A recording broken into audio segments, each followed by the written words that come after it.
Uh, Okay.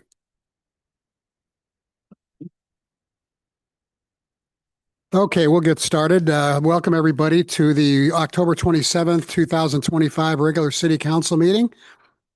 I'd like to ask our city clerk to please call the roll. Councillor McLaughlin, present. Councillor Runyon, Present. Councillor Randall, Present. Councillor Richardson, Present. Councillor Ring, Mayor Mays. Present. I'd like to ask at this point, item 3 is the Pledge of Allegiance. I'd like to call on Councillor Rod Runyon to please lead us in the pledge. Stand if you're able. I pledge allegiance To the flag of the United States of America and of the republic for which it stands, one nation under God, indivisible, with liberty and justice for all.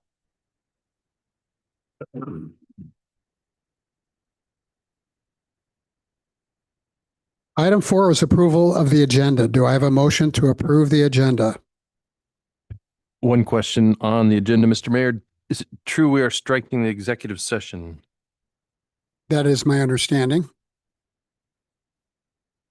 So we'll amend the agenda? Omit item 12. I would move to pass the agenda as amended or expected. I'll second it. Been moved by Councilor Richardson and seconded by Councilor Randall to approve the agenda as amended. Is there any discussion? All those in favor, please say aye. Aye. Opposed? Motion carries. Item 5, presentations. This is a very special night tonight. Good evening. We're recognizing the most recent graduates tonight of the Local Government Academy. Over the past 7 weeks, these participants met weekly to learn how the city operates, what it is and not responsible for. They engaged directly with city leadership. They toured facilities. They spoke with every department director and division manager. The program helps residents understand how city policies are set, how decisions flow through the organization, and how each department serves the community. The goals of the Academy are simple but very important. Number 1, to improve transparency and public understanding of city operations. 2 is to increase community involvement in boards, commissions, and even elected positions.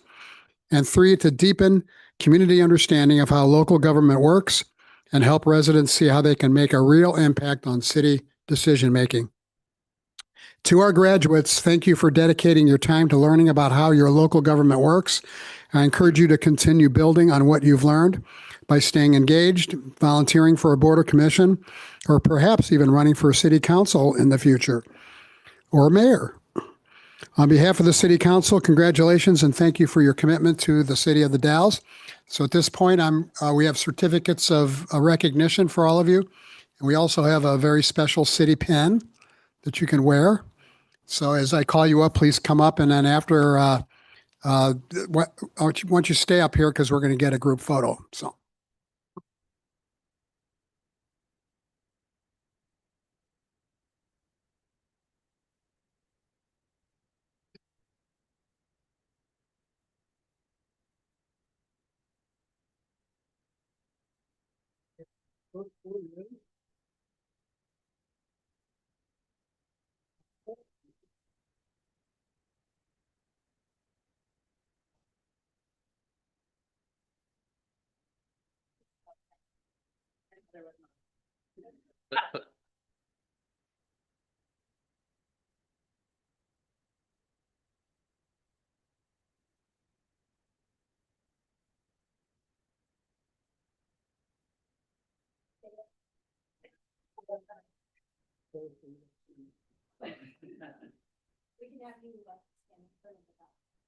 I stand right in front of Matt.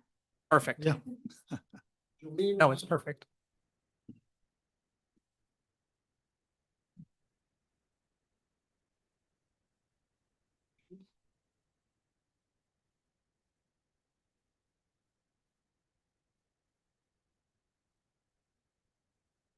Tyler Backey.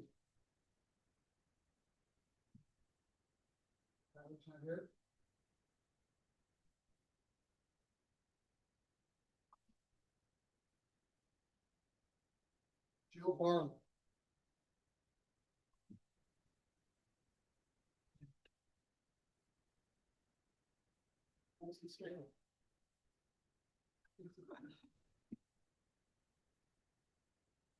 I'm still graduating. No, Stella?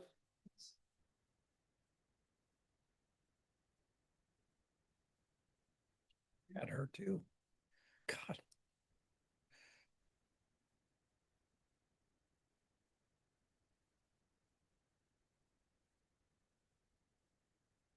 Rafael Camacho Moto?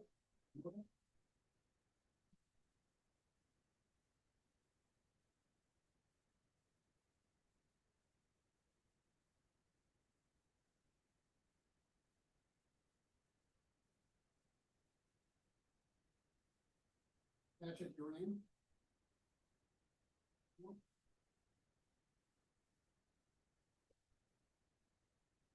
Kristen Shepherd?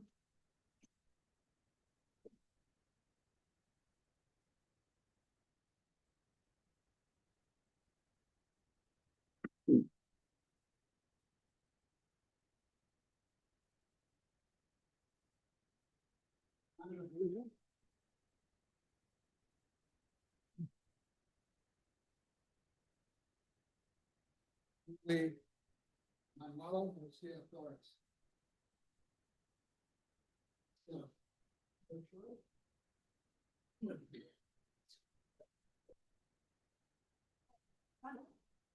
Oh, there's somebody.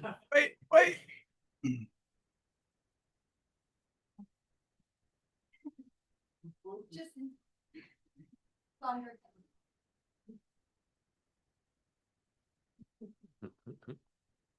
Congratulations.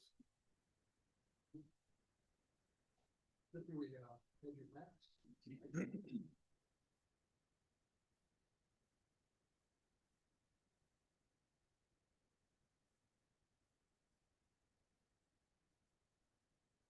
What a nice answer for 2015.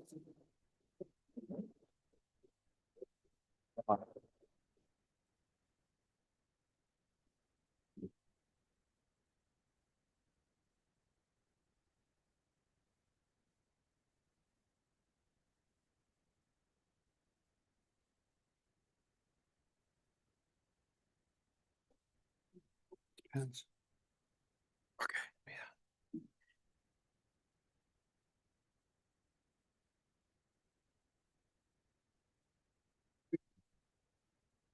Okay, item 6 is audience participation.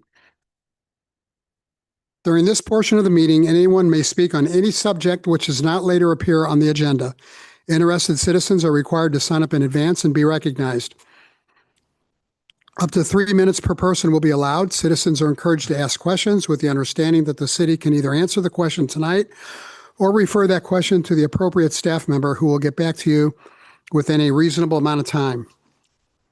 If a response by the city is requested and that response is not immediately provided, the speaker will be referred to the city manager for further action. Okay, I believe.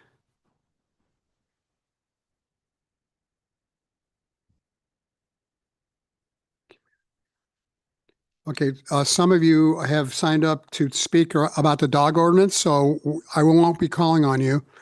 We'll be calling on you later when that comes up on the agenda. Okay, so Jim Wilcox, did you want to speak about city council goal setting first? Please identify yourself and your address. Jim Wilcox, 416 West 7th, the Dalles. I want to commend the city council, first of all, for supporting the government academy. Those are our future leaders that someday will be up there or on some of our commissions. And without them, our mayor is stuck making appointments and they're semi-educated when they get there. Okay, goal setting, I'm going to try and make this really short. Columbia Gorge Regional Airport has had over $20 million in investment, public investment, plus millions more private investment since 2006 when I first went on the board. It went from 5 employees, 3 of which were part-time, and now over 40 full-time employees today. And it will be expanding as we put money into it. We also have a joint operating agreement with Wichita County, which is now in the process of being redone and may not be a joint operating agreement anymore, but something else, whatever. between the attorneys from both sides of the creek and staff, they're working out a new agreement there. And I think it's important with that much public investment and what's on the line that our city council take the time to come visit us and take a tour. You were there for the joint meeting with the county, but I don't think anyone yet has taken a tour. So I talked to our manager, Jeff, and he's willing at any time. If you want to come singly, that makes it a little harder, but if you could put in your plan maybe for next spring to visit as a group and get a tour of the airport and see what has been done and what's in process, I think it'll give you a better, if you're like me, it's better to have a physical look at it to know exactly what's going on. So I'm inviting you, please put that on your calendar, and you'll probably get fed lunch or whatever.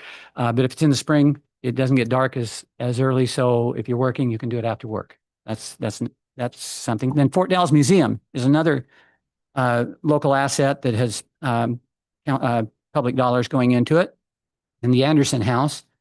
And that, with the new manager, has changed dramatically in the last 6 months. If you were there a year ago, it's not the same. It is back to what it was when it was operated as a fort, as far as what the displays are. There's nothing later than 1870 in there, because that's when the fort shut down. It's not grandma's attic. It is back to original, and they're getting incredible feedback from the boat people that come in and see it, and also those that are visiting. I think you should see it just for your own background history of the Dalles and see what it was like. They've done an incredible job. Put that on your list of things to do next year as a group or individually. They would love to have you. Third, this is cost. By the way, none of these cost any money. I'm good at that. The next is, please put there on your list of things to do at some point to name some physical asset after Dave Anderson, who served many years as as our public works director. And without it, the Dog River project would have never been completed. Just would not have happened. I can't think of anybody that would have done it. And you look at all the investment and the things that Dave was part of getting done and planned in his time here. It's just incredible. Okay. So I think he should be honored in that way. Lastly, You got 10 seconds. I just want to announce that last Tuesday at a meeting of the Dalles Lions Club Charitable Trust, City Manager Klebs was there, and we had already been talking about it some, but we are making a commitment of $15,000 towards the Federal Street project, and that's just the start.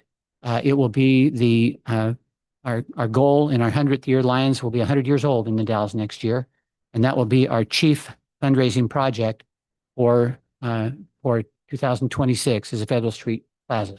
And I wanted you to know we're starting with 15,000. We're not stopping there. Thank you very much. It's everything I know. Appreciate that. Right. We'll see you back up here a little later. Kai Nichols. Hi. Minutes, huh? It's never happened in the history of time. Here I go.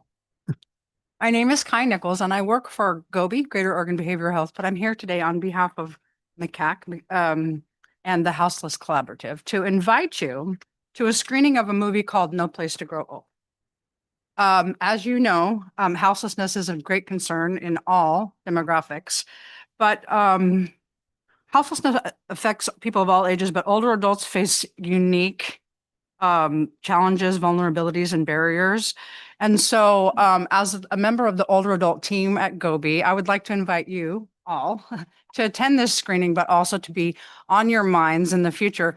What are we going to do to house our older adults and make sure that they don't age into homelessness? So I'm not going to use my whole 3 minutes. What I am going to do is leave these and invite you to the screening of No Place to Grow Old, November 6th at the Granada Theater.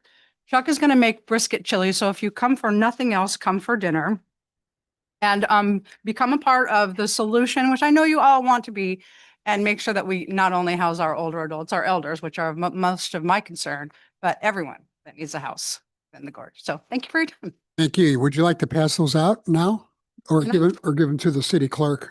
One of the two. Clerk, Yeah. and I would like to give you my business cards as well in case you had more questions. Great. Thank you for your time. Thank you. All there. Okay. Okay, Chuck Gomez, come on up.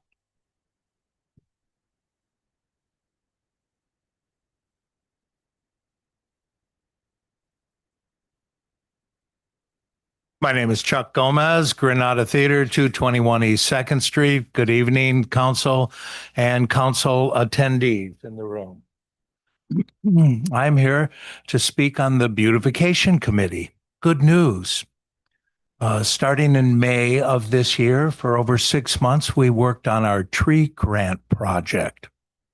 And it came to fruition on October 11th, last Saturday, a few Saturdays ago, where every member of the committee were present at Thompson Park from 9 to noon, 9 in the morning till noon, giving away the applicants that had been selected who met the criteria of high visibility walk paths, close proximity to schools, churches, hospitals, without encumbrance of power lines. And those 50 trees were given out without exception. No one left behind. And that's 2 years in a row that 50 trees have been given out free of charge. Thank you to the City of the Dalles and the Beautification Committee that reviewed all the applicants and placed these trees in appropriate and excellent locations. We continue to do this for next year, and hopefully we can double the number of trees given away. Our former sidewalk beautification grant has taken place with 22 recipients. And if you walk up and down the downtown sidewalks, for example, if you go to the ice cream shop, Scooper, McQuaid's right down from the Granada, you'll see a couple barrels that have been transformed into flower pots that are blooming beautifully, and more of those invite people walking tours, going from historic location to historic location, beautifying the downtown, making it more inviting for tourism, which is absolutely fundamental for the health, strength, and future of each and every small town in America. And if you go down and look at those, you'll see that they too are in great shape and beautifying our committee and our downtown. So I thought we should have a sharing of good news for a change and discuss some of the things and benefits that the Beautification Committee has worked hard to deliver. You will see the triangle at Trevitt as it has been re-landscaped. We are now on the project of the roundabout at Lewis and Clark Park, and are working hard and are deep into the re-landscaping of the overpass and hills of the IDOT slope there next to the docks for the tourists and the tourist boats. So our strong beautification endeavors continue, and we would like to thank the City Council for their help on this. Thank you very much. Well, I think we all owe you some thanks for all the work you guys are doing. You guys have done some tremendous projects. I talk about them on the radio all the time. And I think I speak for everyone here when we appreciate the work you guys do. I think this would be a good opportunity for me to announce also that we do have a couple of openings on that committee. So some of you might be interested in applying. Please see the city clerk. So thank you very much. Thank you very much, Mayor. Okay, we got looks like a duo, Dan DeRoe and Bruce Lumper.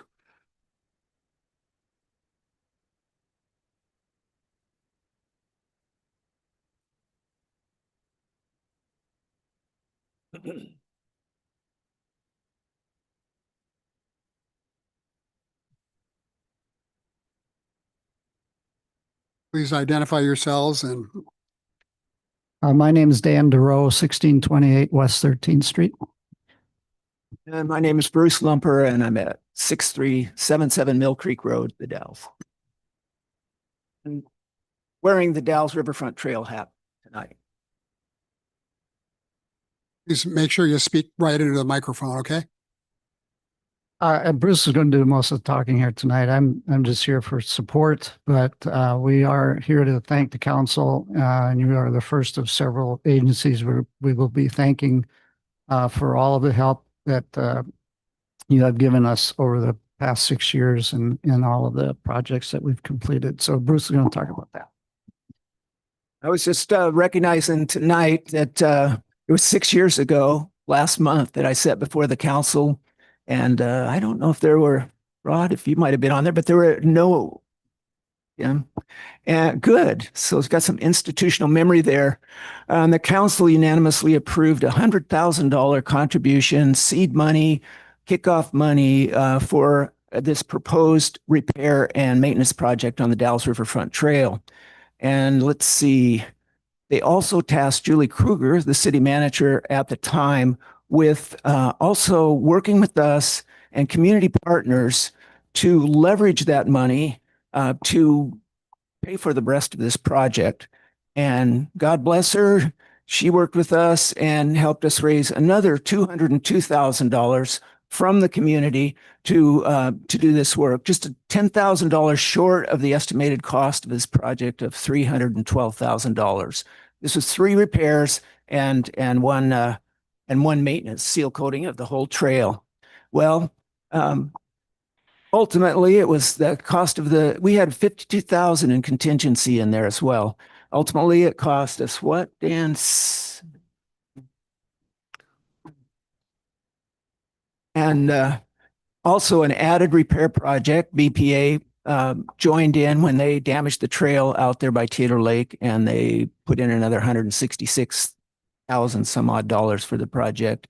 Anyway, we raised the money that we needed. We spent it on those projects, and and that is completed after 6 years. We'll raise money, spend it, raise money, spend it.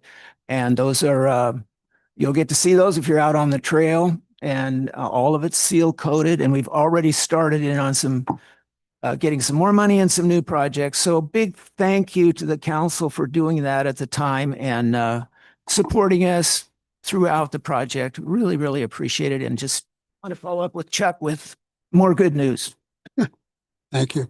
And just one other thing too, for the last, I don't know, 10, 15 years, we've had an annual fundraising letter go out to our supporters in the community. And each year that raises somewhere between $18,000 and $20,000. So the community is well behind this effort. And that money has gone into this total of $615,000 that we've spent over the last 6 years. That was a significant amount, about $150,000 from our residents, users, trail users, and that. So Thank you. well loved. Anybody have any questions for Dan or Bruce? It's great you guys came here. Jim Wilcox and Chuck Gomez and Bruce and Dan are all volunteers, all making our community better. And we appreciate all the work you've done on the trail. So thank you. Amazing. I would add that Dan's been working on the trail for 38 years. Start. Guys. Thank you. Thank you, guys. Okay, I think that does it for the community or audience participation. But those of you that want to speak on the dog ordinance or the business license, we will be asking you to restrict your comments to 3 minutes as well. So just FYI. Okay. Number 7 is city manager's report. Mr. Klebs. Thank you, Mr. Mayor. Quite a few different updates here for you. I can check the Lions Club meeting I had off the list, along with the tree distribution from the beautification committee. So thank you both for providing that update. I wanted to make sure the council was aware of a couple different items. The first here is that recently over the past couple meetings and looking to the future, we're going to be looking and using the consent agenda a bit more often for those routine and non-controversial items. We've had some lengthy city council meetings where we've been discussing a wide variety of different items. And typically in years past, the consent agenda has been used for minor issues or minutes, but there's some contract awards and other actions that we can take, such as what we have on the agenda this evening. That'll be a good use of that time and that tool that we have on the agenda. And just wanted to be transparent about that use going forward and be happy to answer any questions you have as that kind of shakes out. The city attorney and I have sent a letter to the US EPA along with several other agencies and community partners. I mentioned this briefly at the last council meeting regarding the Portland Harbor cleanup plan and a potential proposal to barge or truck some of the waste from that cleanup to the Wasco County landfill here in our community. And we're hoping to get a timely response and have a little bit more information and engagement as that moves forward.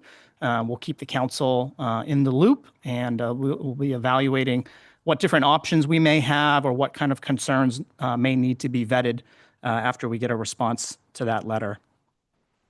I also wanted to let the council know that the city attorney and I have also contacted the Chenoweth Water District in alignment with City Council Goal 4.4 and how it relates to some of the franchise agreements that we have.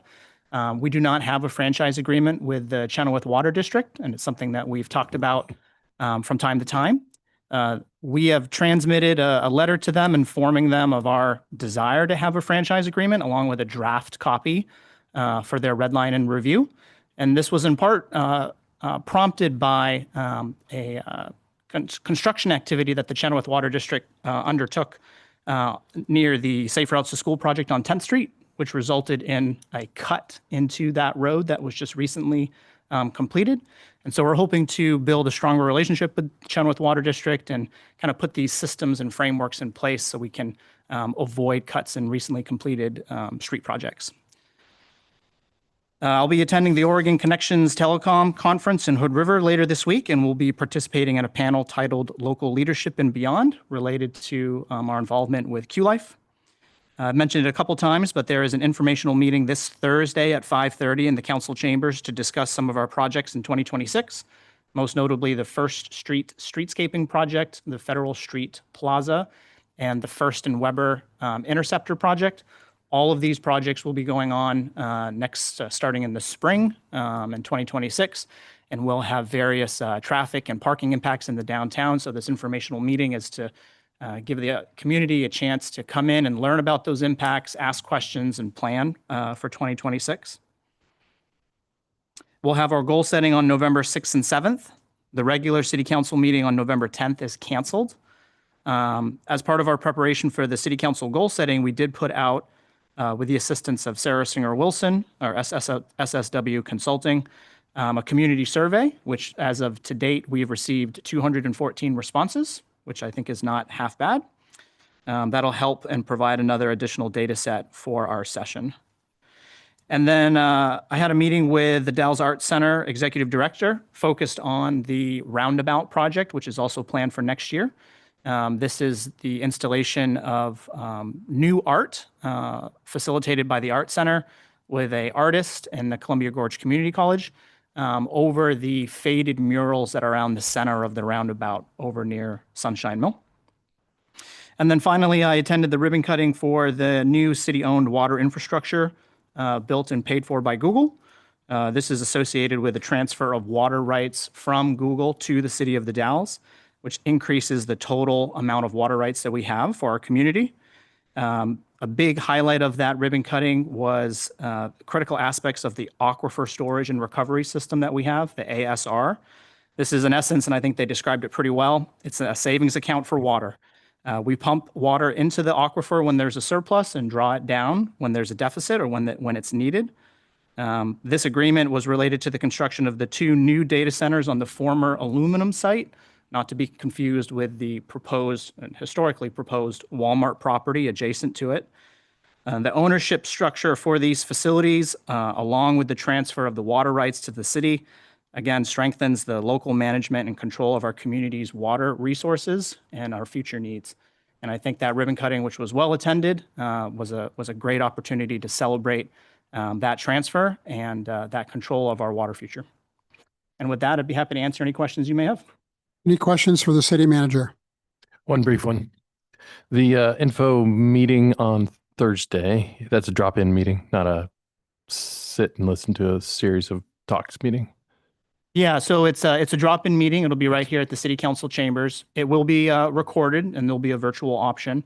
The format will be a very brief overview of each of the 3 projects, and then finishing with a focus on the different street closures and parking lot closures and what some of those impacts may look like over the course of the life of the individual projects. I've asked the Dalles Area Chamber of Commerce to be there, as well as the Dalles Main Street program to help share this information. And we've been in close communication with the Dalles Area Chamber of Commerce in particular as the First Street project, will require the closure of that street and will impact the Cherry Festival next year and likely into the year beyond. And so I hope to have a little bit more information. We have a meeting later this week to talk about some alternatives for the Cherry Festival going forward. And hopefully we can share some of that information there as well. Oh, I'm sorry, 5:30. Any other questions? Okay, we'll move on to city council reports. We'll start on my right with Councilor McLaughlin. Thank you, Mayor Mays. On October 16th, I attended a briefing with the city manager.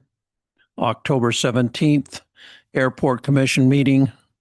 October 22nd, I attended the Google ribbon cutting with fellow counselors and with the manager. On October 24th,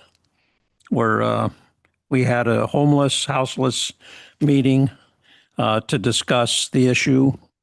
That's every quarter, correct? Yep, or thereabouts. October 31st is Halloween traffic control. I only mention this because there are a lot of kids in the downtown core. They're all dressed, and I'm just reminding everyone to be safe, be aware, and slow down. And it's a wonderful thing that we do in our city when we offer these things for our kids. So that's it. Councilor Ring. Thank you, Mr. Mayor. On the 21st of October, just last Tuesday, I attended an urban renewal meeting. Prior to that, on the 15th, I had a short briefing session with the city manager.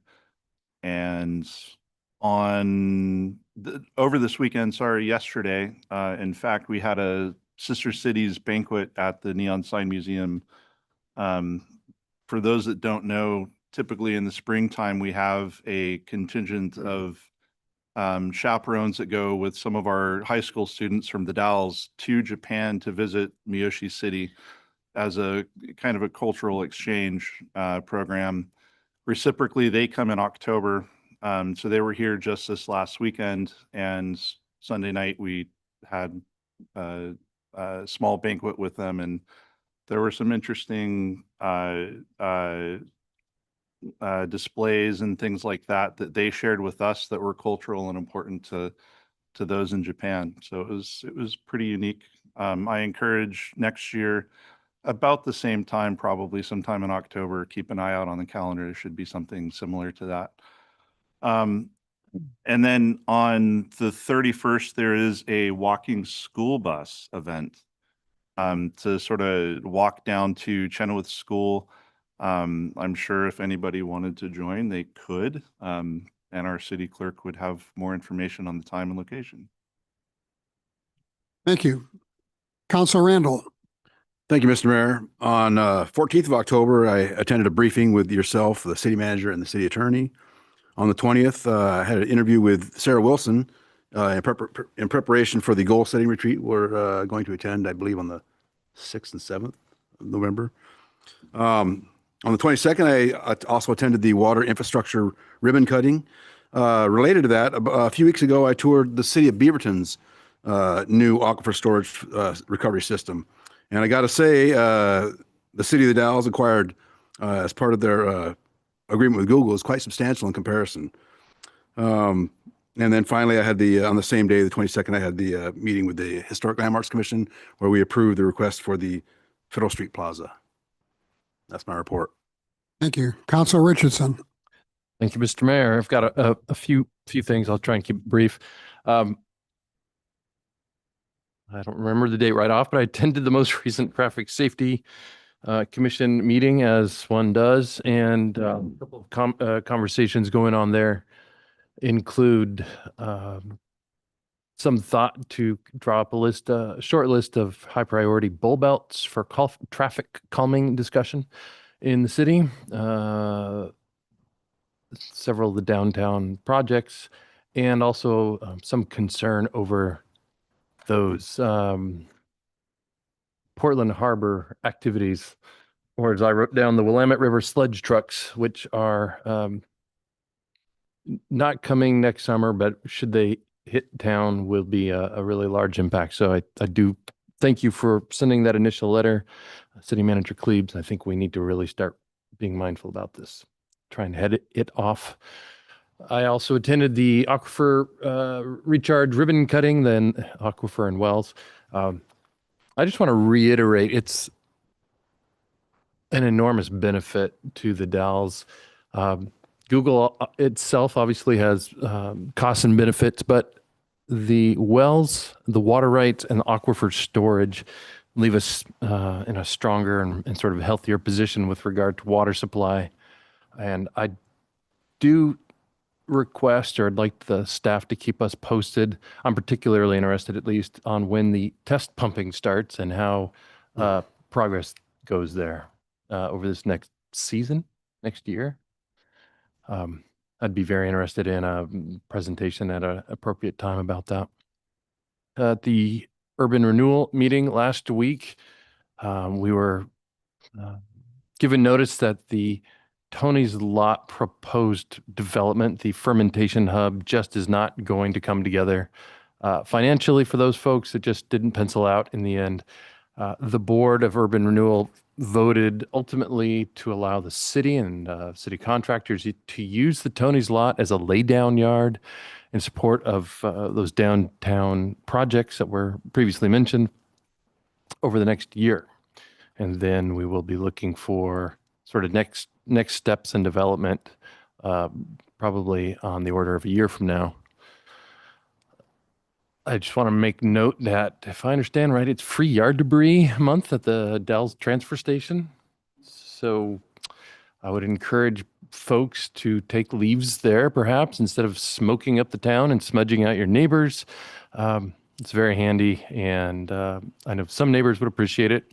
And last but not least, in my role as just citizen, I attended the No Kings demonstration, which was about a week and a half ago, and brief report from that. I know that's not everybody's cup of tea up here on council, but when 630 or 650 neighbors get together to, petition the government against what they see as poor behavior, I think it's worth paying attention. And it was not just peaceful, but really joyful. There's multiple generations. It was really an uplifting demonstration, and our police were there in what I thought was a very professional and calming presence. So I appreciated that too. And that is my report for the evening. Council Runyon? Let's see, on the 16th of October, I also attended a briefing session with Tim McLaughlin, our counselor, and city manager and city attorney. On the 22nd, I too was at the ribbon cutting out at Google. And some highlights to me are that, because people hear lots of different things on the street, but public works folks worked hand in hand with Google. The city folks are going to be running that enterprise and still have the ability to get advice from those on the Google side of the engineering team. And it's a big, big deal. 2 wells that were on their property. There's always been lots of comment over the years. Those are now owned by the city of the Dalles. And we're going to be charging, if I have this correct, back the money the water that goes back to Google. The city will be charging them for that water. It is our water.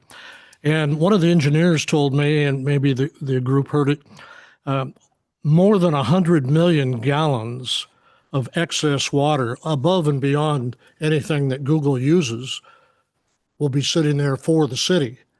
And again, as the aquifer, as it goes down, we'll be able to use that to replenish and have it for other dry times, which was previously mentioned. So this is a long-term, decade for decade improvement to water for our area, which has been a long topic of discussion for about 20 years since I was on the team that brought Google to this area as a Port of the Dalles commissioner back then.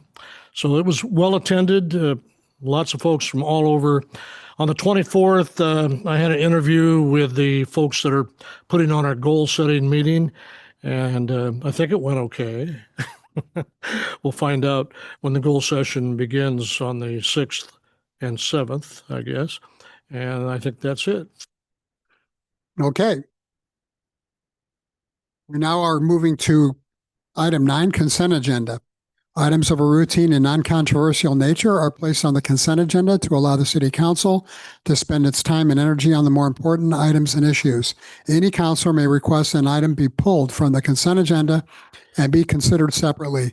Items pulled from the consent agenda will be placed on the agenda at the end of the action items section. Tonight, we have 3 items on the consent agenda. First is the approval of the October 13th City Council meeting minutes. Second is a resolution repealing another resolution that assesses real property for the cost of nuisance abatement. And third is authorizing the city manager to execute an agreement with HB Hansen for the construction of new aviation T-hangars at our airport. Is there a motion to approve the consent agenda?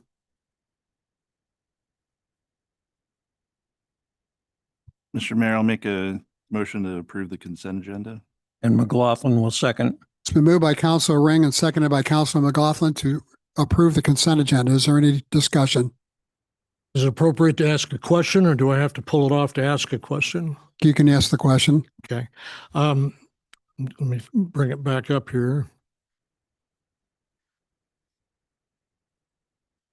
It had to do with a sentence about a change in the charge or price on this abatement and whatnot, but I didn't really understand clearly what it was. I did see at the very end the lien holder would be removed, but I don't know if that was on the original one or something new. So if somebody could tell me what the cost change was, that would be great. Mr. Mayor? Sure. Sorry. Mr. Kara. Thanks. So that on the consent agenda, we have a resolution tonight that repeals a previously adopted resolution from an earlier council meeting where the $500 administrative fee that the city typically charges for nuisance abatements was applied mistakenly to this one. For noxious vegetation abatements, we don't have a $500 administrative fee. And so it seemed to be just an oversight. And so we wanted to remove that from the record. So and this has been sort of the product of a conversation, many conversations with codes and the property owner, who it seems by all accounts that the property owner is very much intending on making this payment, and we just wanted to make sure that it was the right number. I appreciate that, and I would just suggest in the future when a change is being made, plus or minus, that number is listed. Sure. Thank you. Thank you. Any other questions? Okay, We have a motion on. that's what I thought. Okay, Councilor McLaughlin and Councilor Ring. All those in favor of approving the consent agenda, please say aye. Aye. Any opposed? Motion carries. Item 10A is a staffing proposal to address critical human resource and information technology functions. Mr. Klebs. Thank you, Mr. Mayor, and I'm going to hand it right over to the Assistant City Manager, Brenda. Good evening, Mr. Mayor and Council. My name is Brenda Fahey. I'm the Assistant City Manager and the Human Resources Director here at the City of the Dalles. And I'm going to talk with you and hopefully get your support to add 1 FTE to the Human Resources Department that would help to provide service across HR and also the IT department. So in your packet, you should have not only the agenda staff report, but you should also have a classification specification, a position description draft, and also a proposed wage table. So I want to speak first about the 2 documents, the classification specification and the position description. The city manager and I have been talking a lot about reorganization and moving forward across all positions. So instead of having just singular position descriptions in the future, our goal will be to move so that most positions have a class spec and then a position description as well. And you can think of the class spec as the full menu of things that a position might be assigned, and the position description as the plate that the person actually has been assigned. So both of those are in draft form right now, but just to give a little bit of context around that. So my position, I'm the first person, as you know, to hold the Assistant City Manager and Human Resources hybrid position. And Human Resources Director is slightly misleading in some ways. So the only position that is directly in the Human Resources Department right now is the Safety and Risk Officer. In many organizations, it might be in HR or it might be assigned elsewhere. So in general, the Society for Human Resources Management recommends that a city of our size have a human resources team that is about 2.5 to 3 full-time positions just for human resources functions. So for human resources functions right now, depending on how much you slice out my position, it's 0.5 to 0.75, and the rest of mine is supposedly for assistant city manager duties. So we're a little lean on human resources support in the city right now. And that's important because human resources spans a whole broad range of activities, everything from performance management. So that is working with teams to improve behavior as well as to recognize great behavior, organizational development and change management, training and workforce development, labor relations, including labor negotiations when contracts are up, and also succession planning, which is a critical need here in the city of the Dalles. So I'm really looking to bring somebody on board in part to help support critical HR functions. Right now, since it is just me, I am working to plan future thinking on a bunch of different items where we need to have more strategy and policy in place to help shore up some of the structure that I see as some gaps and some real opportunities for improvement. And also along with those gaps, anytime you have a gap, you also have some potential risk there. So really wanting to put that structure in place. Right now, we have a employee base that's between 120 to 125 employees at any given time. And there's only one of me. So they have a ton of questions. I've just gone through my second open enrollment here, closing that out this week. And they have legitimate questions and needs. And so in trying to be responsive to those needs and also do a lot of coordination with our benefits representatives. I am the plan administrator for retirement. So if people want to cash out their retirements who have retired, take a loan, roll it over, all of those things, while they're not necessarily complex, they do take up additional time. As well as being responsive to employee needs or manager and supervisory needs in getting back to folks in a timely fashion in response to their questions.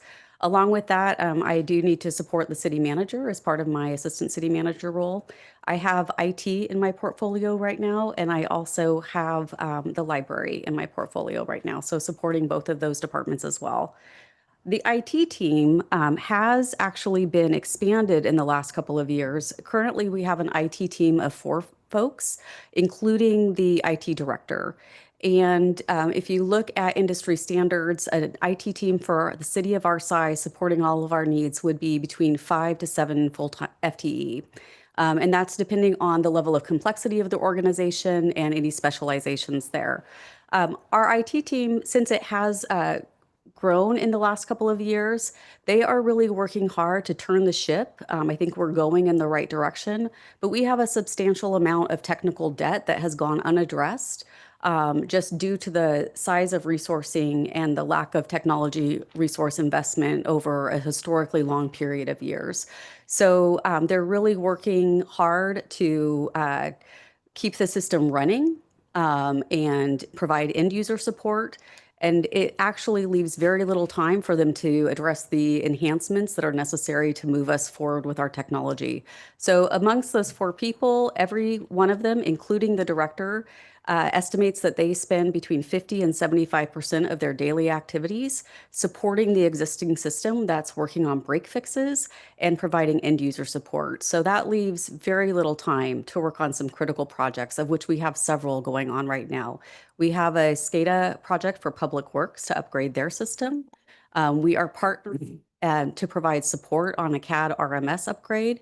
We are looking right now, our operating system that the city uses is outdated. So we are also running on Microsoft 2016, which is currently unsupported. And we need to move over to the most recent version of Office 365. We're having trouble getting some of these things off of the ground and making momentum movement forward on them simply due to lack of capacity. So I am proposing that we add one FTE to the HR department that would span needs across both of these teams.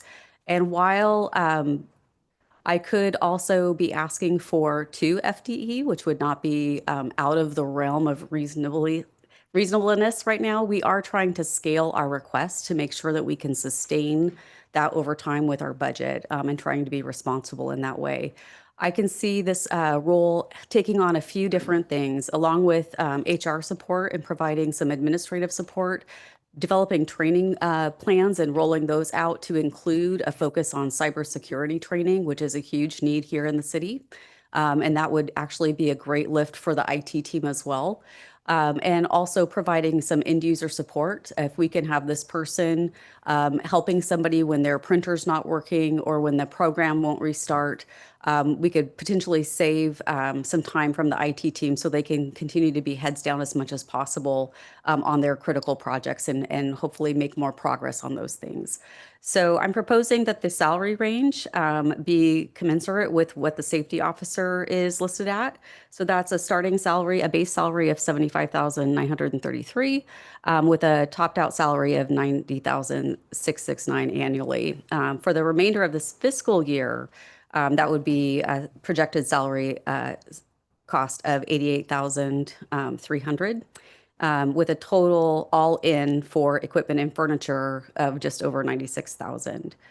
So with that, I will stop and take any questions that you might have. Questions for Ms. Fahey? Council Runyon. I'm very happy to have you here as our assistant city manager and HR, where we had a full-time HR person before. To take on both those roles is it's a lot of work. And at the same time, I remember back 7 years ago when we had one person in IT when I came on board here, and I never could find her. So, and now we've grown to what you say, four. And all I'm really thinking about here is that, you know, I know we have some revenues coming in and so forth, but we have made some changes and additions and new positions in the city over this last 6 months to a year. And I know we have probably a couple more yet to look at. And I just hope that we'll be judicious in using our funds and not spending them before they get here. Because I know we had one time we had a lot of the Google money all pretty much earmarked for water and street projects and so forth. So some things have changed there. But I just want us to be judicious with our choices and make sure we're reviewing what we need to review and having the amount of people that we need to have as well to get the people's work done. So that's all I ask. Thank you. Anybody else? Quick question, Mr. Mayor. Council Ring. As I mentioned earlier to you, when we discussed this, I understand the need and whatnot, but I am still concerned about the mix of skill sets and whatnot. So I also don't want to, I want to make sure that in doing this, we find somebody that I think is technically capable of doing this, but also with the HR requirements and things, those are two very different skill sets. I'd be interested, and I would anticipate in the future that we would have another opportunity to revisit some of the staffing and whatnot. One of the things that I was curious about, just for the rest of the council, was the use of outside contracting and whatnot for a temporary surge so that we can get the city through like the Microsoft 365 update and bolster the replacement of some of our aging IT infrastructure that's in the city, because that's very critical. So yeah, I'm in support of this generally. I'm cautious about the mix of skill sets. I can appreciate that. And I have had a lot of conversation with the IT director and then in the last couple of weeks, also the remainder of the IT team. And we have talked about how it may be difficult to recruit somebody and get somebody on board who has strength in both areas. And so one of the things I'll be looking to is if they have strength in one area and an aptitude for the other. And I will say that in my last organization, I had in my portfolio training and workforce development and also the technology success team, which was focused solely on tier one support. And we did have folks who moved from one team to the other and were successful in those roles. So I have seen that progression done before. But I do agree, it will be difficult to recruit for. It'll be something that I pay a lot of attention to. The other thing I will say is that the city manager and I have talked about when we come in the future with a budget amendment, it is very likely that we will be looking to add some contracting dollars to the IT budget to help us exactly with that, with an additional surge to be able to get some of these things across the line. And just to add to that, Mr. Mayor, we have the one city council meeting in November.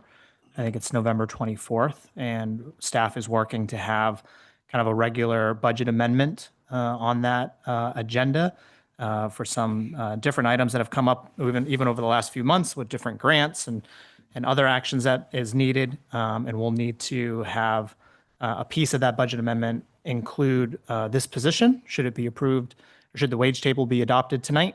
And we may be able to tackle that IT contract piece at the same time. And just a little note on process, the position has been crafted and will be finalized before posting. And the action we're looking for you from this evening is to approve the wage table that was included in the packet. And once that's in place, we can bring that budget amendment back for the resources. Okay.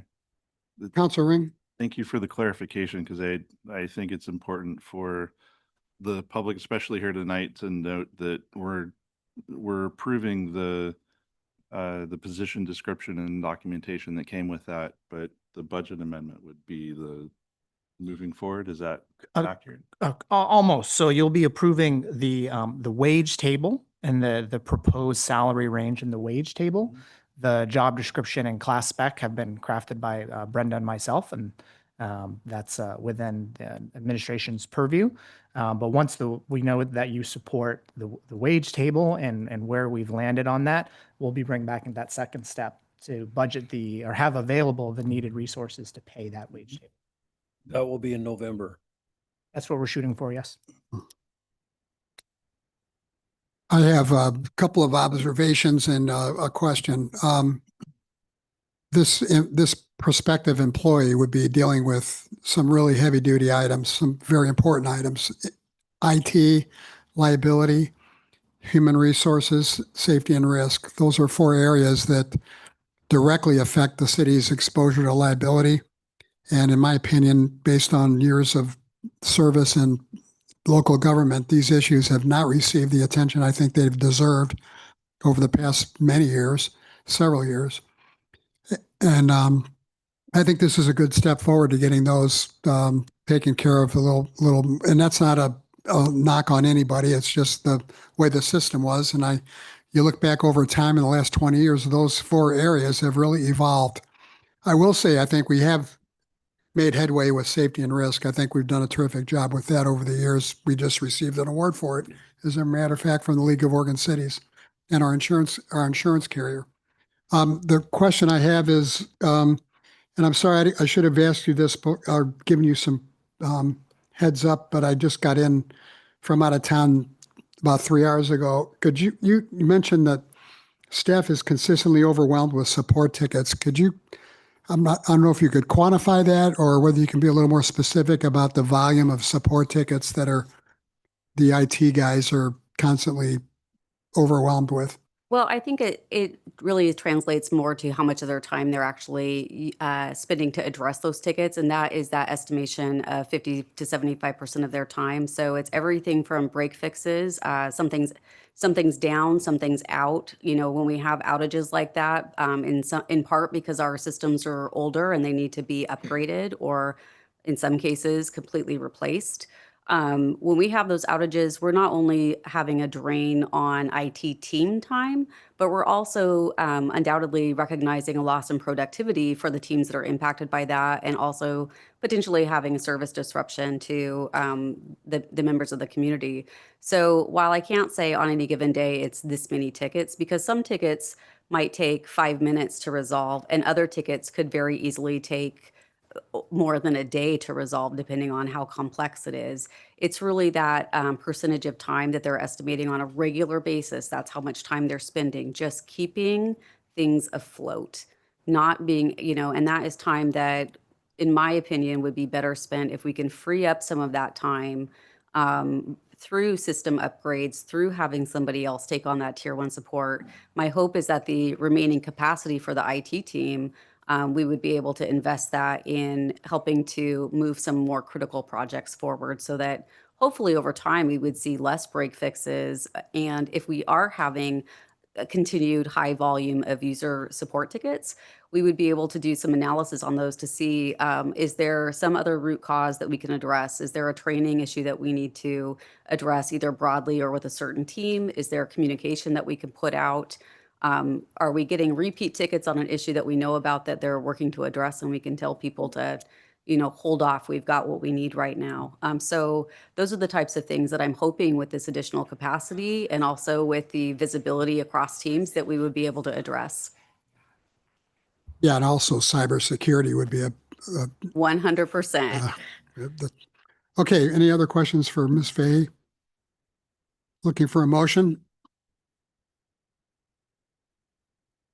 Mr. Mayor, I'll move to adopt the attached October 27th, 2025 wage table, adding 1 FTE analyst.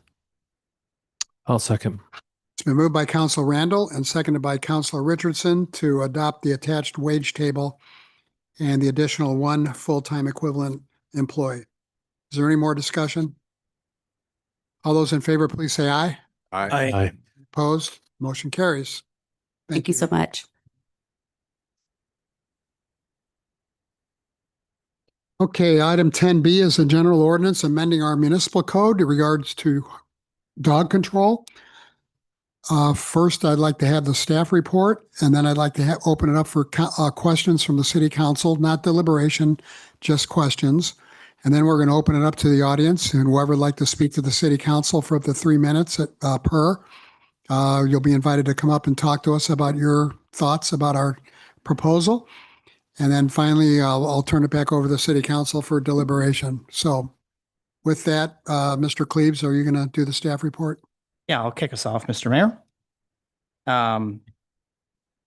Mayor and City Council, included in your packet is a proposed general ordinance 25-21 regarding dog control. There's a little bit of history here that I'd like to go over before we get into the particulars of the proposed ordinance. This reviewing our animal control ordinances was identified as a council goal and action in our last goal setting process last year. This is specifically goal 1.7 under livability, and really kicked off that effort reviewing the livestock ordinance, I think that we fondly remember, and before moving on to this proposed dog control ordinance. We started this process at a regular city council meeting on April 14th, 2025, where we talked about a few key pieces, looking for input and some consensus direction from council before engaging with some of our local vet offices, our Humane Society, and other partners to craft what is included in your packet this evening. Some of those items that we looked into was whether or not the council was interested in implementing some kind of leash law, capping the number of adult dogs allowed on a particular person's property, dog licensing, which is a requirement that currently exists in our code, but the program itself has been essentially ineffective for quite a few years, impounding dogs, and when a dog might become a public nuisance. We have a great working relationship with the Columbia Gorge Humane Society, which replaced the Home at Last nonprofit before that. And I believe we have a representative in the staff and the audience here who will speak to this ordinance later on. They've been a great resource in undertaking this review and update and communicating to some of the local vet offices that we have in the city. We also share drafts with our police department, including animal control, who is also here this evening, along with the municipal judge.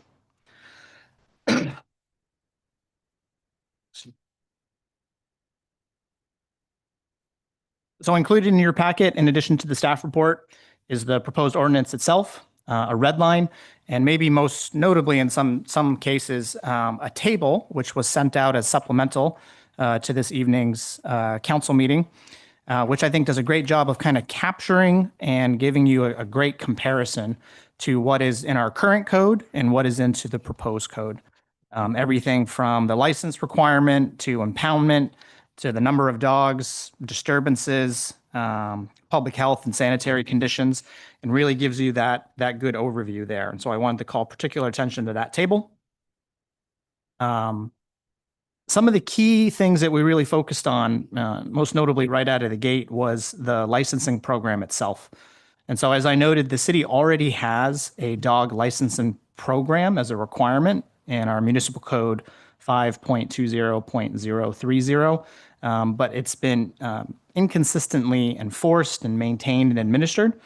And so the proposed ordinance that we have this evening is really attempting to give some structure and the outlines of how to run an effective program, to be very transparent to the public, to have some additional flexibility for dog owners who are referred to as keepers throughout this ordinance, to get licenses actually completed, and to have a fee structure that not only supports the program, but primarily is geared towards supporting our local shelter that we have here. When the prior version of our shelter closed down, the city attorney and staff and myself were really looking at what other shelter services we might be able to avail of in the local region. And there are very limited options, which would have significant impacts on the animal control program that the city has should that shelter close. And so we have a very close relationship. We have a contract with the Humane Society. They support and help administer the spay and neuter program, and they're really kind of a cornerstone for this program here in our community. As part of this licensing program, we also are proposing to place certain duties on some of the in-city veterinary medical facilities to inform keepers or the clients who visit their facility of the city's license requirement, make sure that the client knows that the city has this program, providing city-provided paper license applications, and to noticeably post information or posters, again, that the city would provide to wear public awareness of this licensing program. And finally, in many ways, most importantly, provide a monthly report to the animal control officer, to the city, so that we can follow up with education and enforcement. We do have a proposal or a change to the proposed ordinance this evening related to that monthly report that we'll get into a little bit more detail after I've completed the staff report, in response to some of the feedback we've received and a desire to streamline the process as much as possible and place as little burden as we can on the vet clinics that we have in town and providing some of this information. This is most specifically related to the rabies certification process that we go through. This information that the city would get is really critical to running this program and making sure that we are educating our citizens, our community members here about this license requirement, and then following through and actually securing that license. One of the options here for vet clinics is they may opt in and process the license themselves at their facility. This is something that they could choose to do, notify the city that they're opting in. We would hope that this would be an option that they would pursue. I think it would streamline service to keepers, to dog owners who are coming in and getting an annual checkup for their pet, might be renewing their rabies certificate and can secure the city's dog license at the same time. If the vets do opt into processing the license, they can collect the fee, withhold a relatively small admin component of that fee, and the remainder of the fee would be sent over to the Humane Society, as I mentioned previously. And we've tied that to our currently our spay and neuter program. And if a vet clinic opts into processing these licenses, they can also participate in the spay and neuter program. The next item that we had here on the second page of the staff report is grandfathering in for households with numerous adult dogs. This is related to the proposed cap of 4 adult dogs for single-family homes and 2 dogs in a multifamily dwelling. We certainly understand that currently people may have more than 4 dogs, and we certainly don't want to be draconian in the application of this ordinance. And so there's a provision here for keepers or pet owners to declare a non-conforming dog. The specific deadline in the proposed ordinance is January 31st, 2026. And that'll allow a keeper to have more than this cap, but they would not be allowed to replace the dog should the dog pass away or be transferred out of the city or out of the county, I should say.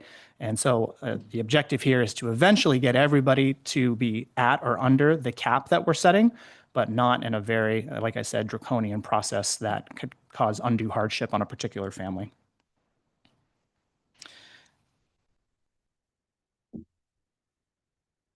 The next item I have here are leashes. Again, this is something we talked about at the prior city council meeting.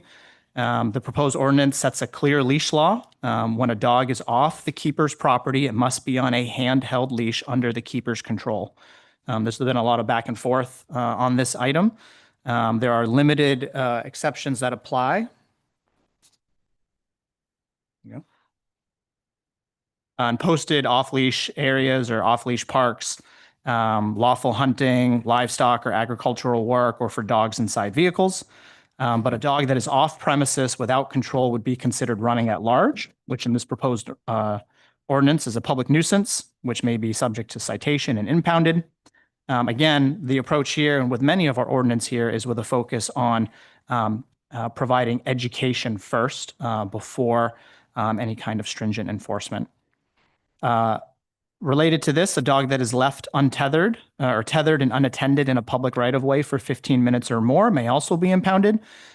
This is part of the dynamic here is that if we have a dog who is tethered on the sidewalk and individuals are trying to get by, or there's a biker or something like that, we want to make sure that there are some constraints around that and avoid difficult interactions. Dogs must wear their license tag when off premises and when not in the keeper's physical control. If we adopt this ordinance tonight, it will become effective 30 days later. However, as I mentioned, there's the grandfather non-conforming dog declaration due on January 31st, 2026. And then you actually wouldn't have to get your dog licensed until July 1st, 2026. So this will give us time to bring back the fee schedule to council, which we typically do in January, and have 6 months or even more than 6 months to run a public awareness campaign to get this information out there about the requirements and how we go about doing this, or how an individual would go and get their dog licensed, and we can finalize any application paperwork and the other systems needed to execute the program. Some of the budget implications here, in addition to the regular duties of the animal control officer, we'll have to spend some time creating the application, creating the posters, get those distributed to our local vets. However, overall, we're really hoping for some efficiencies gained here in actually having an effective license control program or licensing program, and seeing some of the efficiencies through our animal control officer who may come across a dog at large, and they'll be able to, look at the tag, run a quick search, and return that dog directly to their owner, rather than potentially bringing them to the Humane Society, which is often full and has a lot of other dogs to care for, and avoid that whole process and get that animal directly back to their owner. As I mentioned, the city currently has a contract with the Columbia Gorge Humane Society for kennel space. We have a standing contract with them for 4 kennels on an ongoing basis.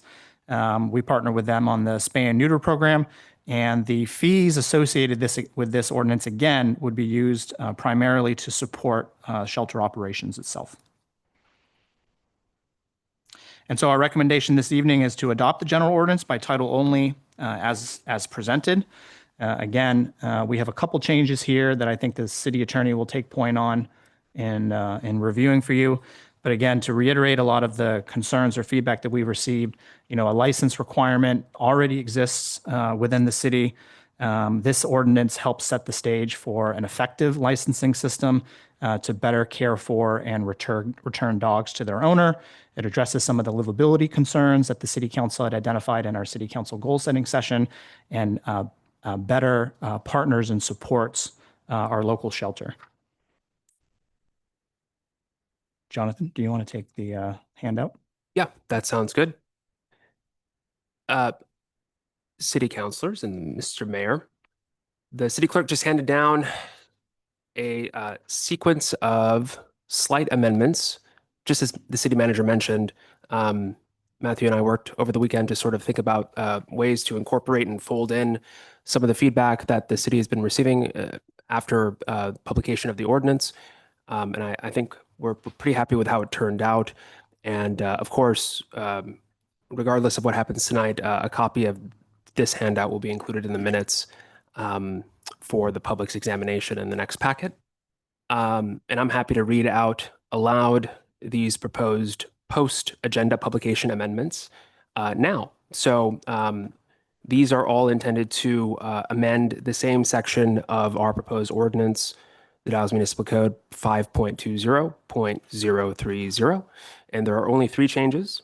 The first change, sort of a clerical error on my end. The ordinance as published indicates a prohibition, or not a prohibition, I apologize. It says no person shall keep an adult dog. This is the licensing requirement in the city's limits without obtaining and maintaining a dog license. It should read no keeper as we use that term. No keeper shall keep an adult dog. And there's an additional sort of tail end of that where we expand the definition slightly for what a keeper is for purposes of the licensing requirement as any person who keeps 1 or more adult dogs on premises for reproduction. So effectively breeders are considered keepers for purposes of licensing. The second proposed edit to go along with the rest of the edits in tonight's proposed ordinance is a new section, section F, 3, all still within 5.20.030. This is dealing with reissuance. And so Oregon law preempts the city's laws when it comes to everything. And so there is a requirement in one of the Oregon Health Authority's administrative rules that indicates that a license tag, if adopted by a local county or a local city through a dog control program, there's a requirement there that the license tag must display an expiration date that does not exceed the dog's rabies vaccine coverage by more than 60 days, 2 months. And so this is very much a housekeeping issue for our ordinance. We just want to make it clear that whenever a dog's rabies coverage expires before the license term ends, that the city will reissue a license tag whenever the keeper furnishes an updated or a current rabies vaccination certificate for the dog. And finally, number 3, and this was directly in response to some of the concerns that we'd received from some of the local veterinary medical facilities connected with the reporting requirement and privacy concerns and administrative concerns for veterinary staff. And so in an attempt to sort of bridge that gap between what the city understands the public needs as far as the public safety concerns here with the dynamics of the local veterinary medical facilities, and I see a number of them are here in the audience tonight.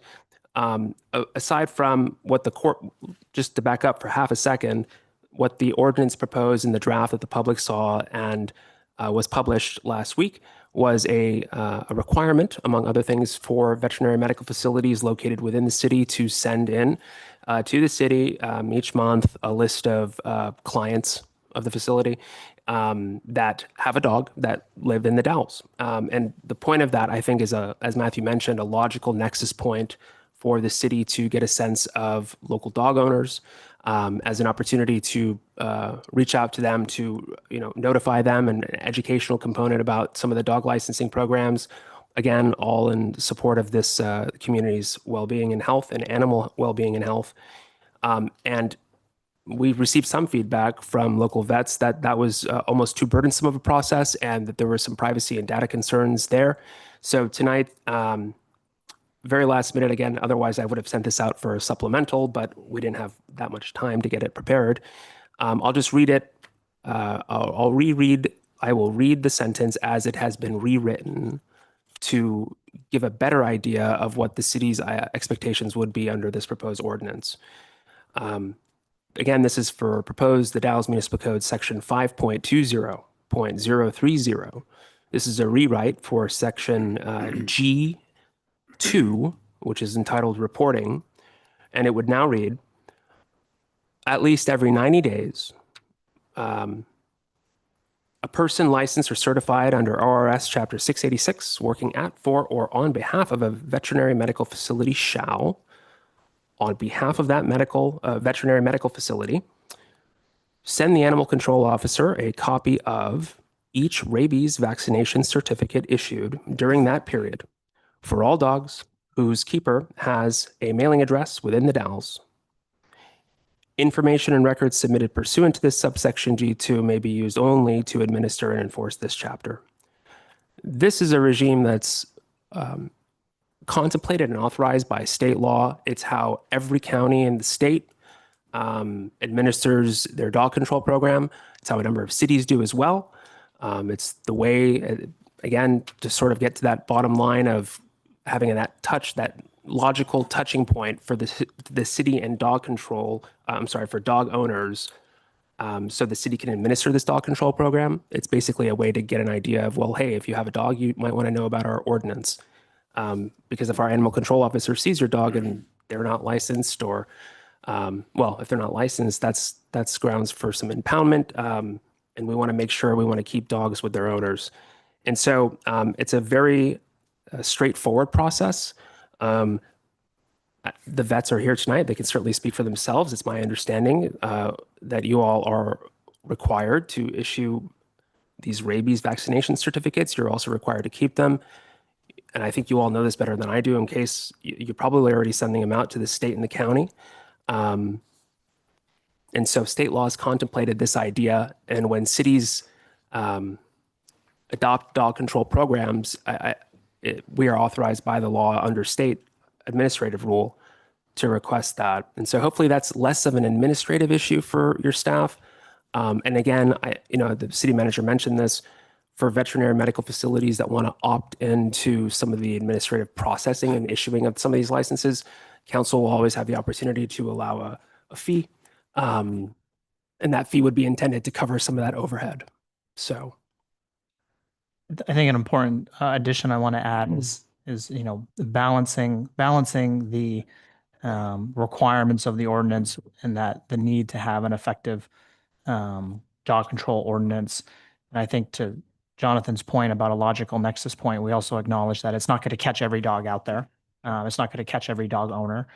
But we'd be remiss if we didn't try and use that logical nexus point to get this information out there and to make it as streamlined as possible for dog owners to get their license. It'll be coupled with, an ongoing, public awareness campaign in partnership with the Humane Society to continually kind of push this information out there. And then we have our animal control officer who is out interacting with the community every day. And so it's not the one solution to the licensing program, but it's a critical piece of it. Okay, as I said before, I'd like to entertain questions from the city council, then we'll get into audience participation, and then we'll come back to the council for deliberation. Questions for the staff from the city council? Council Ring. Thank you, Mr. Mayor. I wanted to clarify something that I read in here. Excuse me, Mr. Mayor. Could you lean into your microphone? Yep. Underneath the purpose, this is on page 33 of 77 of the packet. Item A in the purpose, number 4, states to abate nuisances. But when I read through the definitions in section C on the same page, if I follow this, there's a continuance annoyance in item C4 on the next page. Is that intended to be the definition of a nuisance, or should we add Yeah. verbiage to relate the two? So- I was, Mr. Mayor, can I just jump in? If council has a lot of questions, I don't want to keep asking your permission unless you'd like me to before I jump in, but all right. Permission to treat everybody as hostile witnesses here today. Yeah. So the definition for some terms don't appear in the actual definition section because, well, they're more aptly suited for elsewhere in the chapter. So if you have your ordinance as presented open and you want to get down to section 60, which starts on page, what page is this? 43 of 77. This is the section entitled Public Nuisance. And it indicates that a dog is a public nuisance when, and then there's 11 different instances. One of those is number 4, which is when it's entitled disturbance for ease of reference. But it's whenever it disturbs any person by continuous annoyance, which is defined as you correctly pointed out in section C. okay. Yeah. So it's all tied in. And this is mostly just a little cheat sheet here listed in the ordinance for our animal control officer. So, he can issue the citation or as needed by just remembering this one section, section 60. It's a little bit easier to administer that way. So, Awesome. Thank you. yeah, you bet. Other questions? Yeah, I have a few, if I ahead. may. Thank you. So just to make sure I understand, or I'm following the proposed revision to the proposed ordinance as revised, veterinarians, their offices must, under this ordinance, post a poster for the program, essentially telling folks, got to have your dog licensed in the Dalles, and must send in rabies vaccination reports, and could opt to offer essentially the handling of a dog license on site, like a one-stop shop, as a feature, but not a requirement of that shop. Right. Okay. I'm very interested to hear if the vet's with us tonight. I think that's a useful revision or a workable amendment. I'm curious, are rabies vaccination reports now collected? Are they public record? Are they sent to the health department? What happens with those? Could we get them if we, could requested them? Yeah, I mean, the vets can certainly speak to that better than I can. It's my understanding that they should be remitted, or they're certainly maintained by the veterinary medical facilities. At least that's what the law says. Yeah. And they're also needing to be provided to the owner. And they can be requested by any veterinarian and other veterinary medical facility in the state. And you're saying under state law, state law already authorizes what, a municipality or local government to collect? Oregon's health authority administers administrative rules that implement some of these provisions. It specifically authorizes local animal control authorities to request rabies vaccination certificates from veterinary medical facilities. It's the intent of the Oregon legislature when they adopted that statute and authorized the Oregon Health Authority to implement those rules for localities to implement dog control programs throughout the state, putting it squarely in the world of local regulations. And again, the largest counties, nearly all counties in the state, Multnomah, Washington, Clackamas, all of them require any vet who works in Multnomah County to send in to Multnomah County Animal Services every month or every 90 days or every 60 days, depending on the county, all rabies vaccination certificates. But again, I don't have to hear it from me. It seems like there's a contingent of vets here in the audience that I'm sure can fill that in with some more practical day-to-day stuff. Great. Yeah, a couple more. Thank you. Yeah. Let's say packet page 40, general ordinance page 9, impoundment authorized by animal control officer for a variety of offenses, I guess.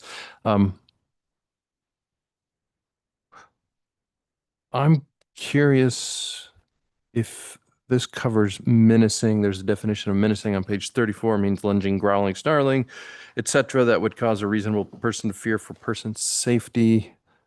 I don't know. It feels like a dog that is menacing off property might also possibly be something that animal control officer would want to handle. But I don't see it included in this under current ordinance.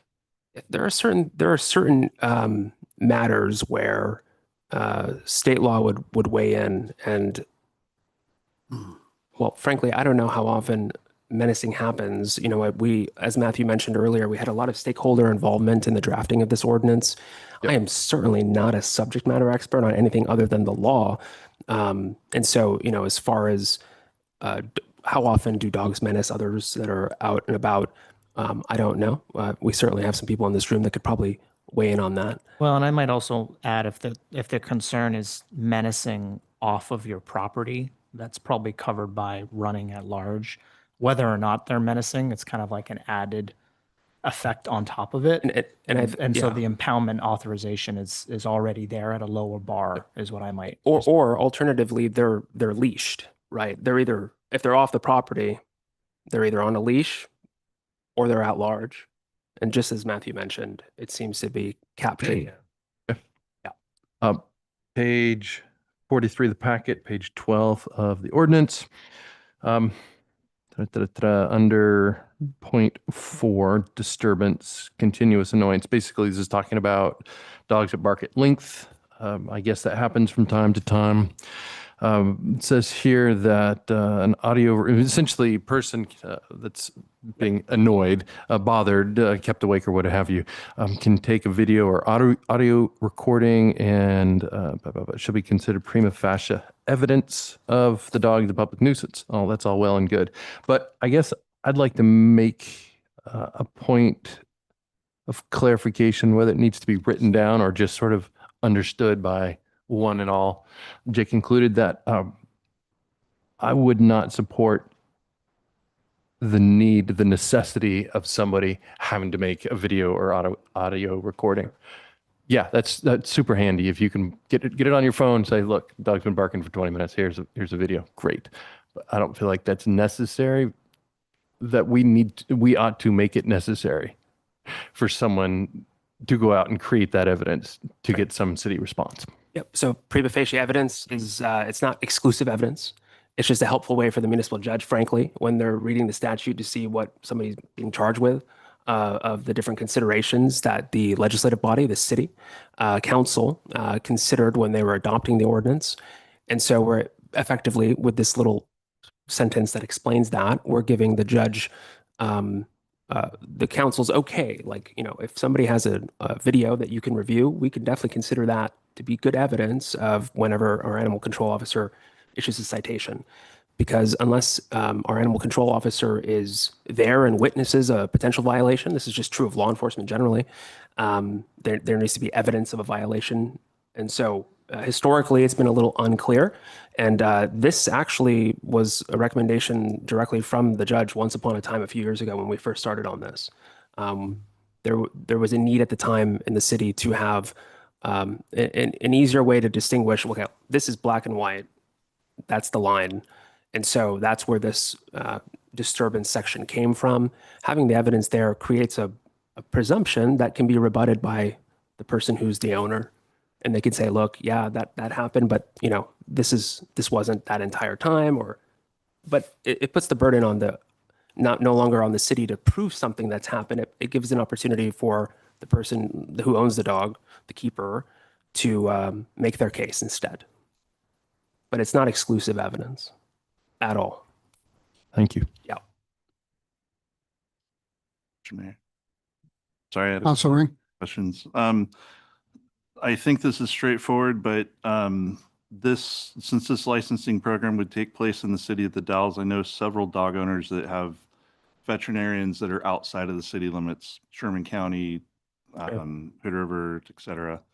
In that case, they would just be required to bring the evidence of their rabies vaccination, their card essentially, because they'll get something like that. That's right.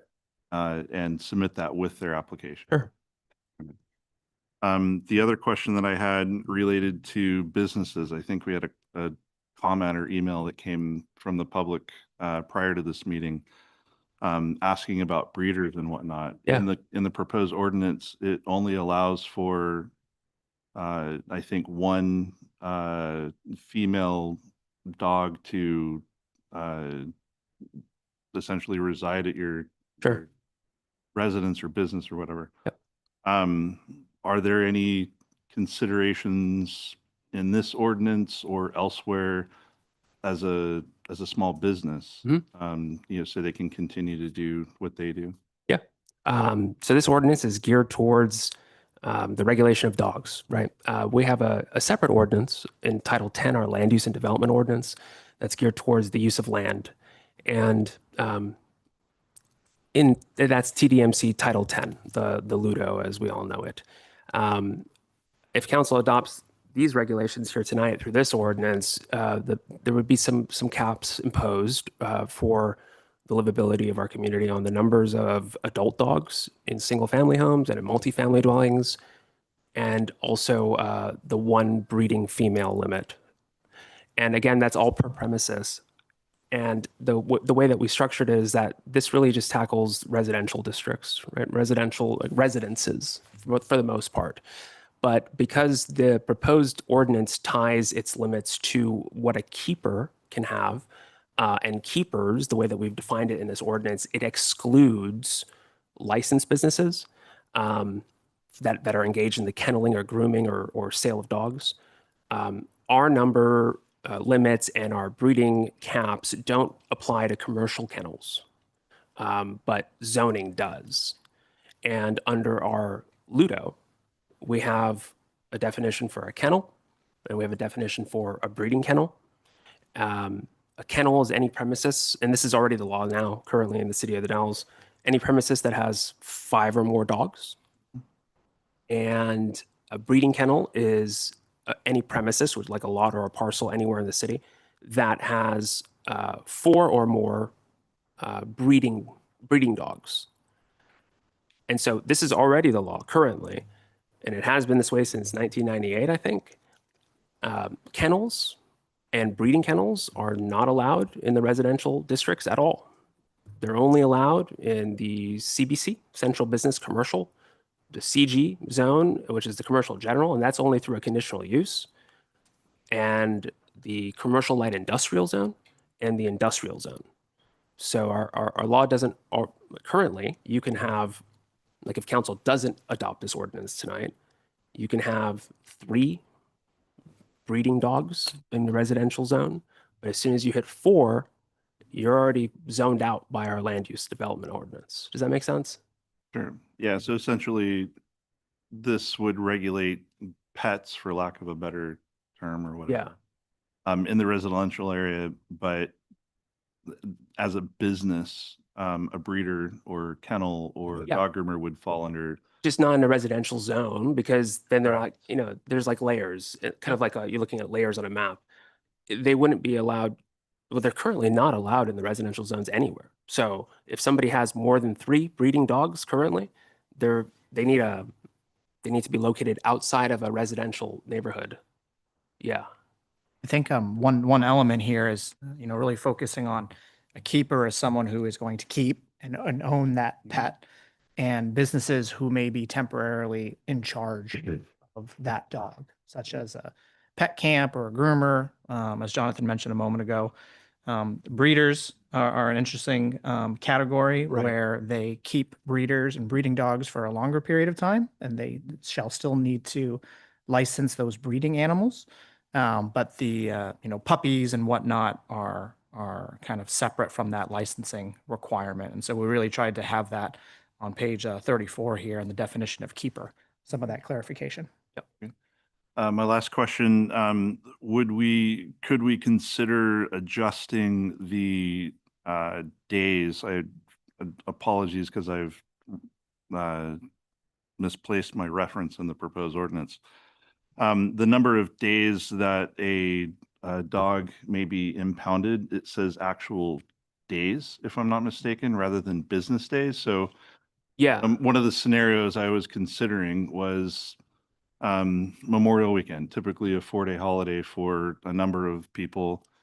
If your dog is impounded on a Thursday or a Friday, Thursday in particular, and you are not home in time, then your dog could be adopted out, as an example, rather than business days would bring it, you have. Yeah. I hear what you're saying. So it's a policy call, but there are implications associated with what you're asking. Sure. So you make the choice as a council, and then that'll be the choice. The state law minimums are what I present in the ordinance, is what we currently have on the books. Can't go any lower than that. Yep. You can make it, 3 months, right? But to sort of illustrate like some of the problems with that, we have a shelter that's, I think burdened generally. And every day that there's a dog there is, space that there's not, there's less space for the next dog there. And the longer the dogs are there, you already know where I'm heading with this, right? And so I'd really defer to Matthew to weigh in on some of the administration issues there and the costs that are associated with that. We do have an agreement with CGHS. But I think if with this proposed regulation, we're intending to authorize our animal control officer with the discretion on a case-by-case basis when they determine a dog owner's identity based off of like scanning a microchip, or hopefully they have a tag on and it'll say, how we can look them up.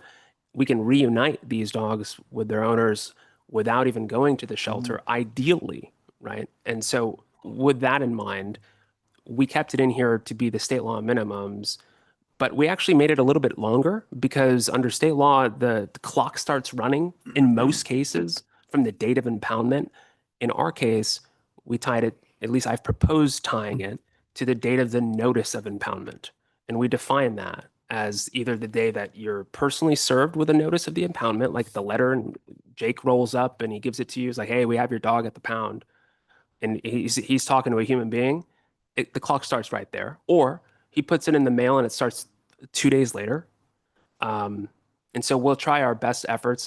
Just knowing Jake and our police department, we're going to try our best efforts to get in touch with people right away if we can. It sort of underscores the reason why when dogs get out for like fireworks on a long holiday, they really should be wearing a tag. I mean, it's the quickest way to get your dog back, or at least get notice, and then you can weigh in. We'll also try to post it on our social media to raise awareness. So maybe you're out of town, but you're checking your Facebook and you see it, like, oh, hey, that's my dog.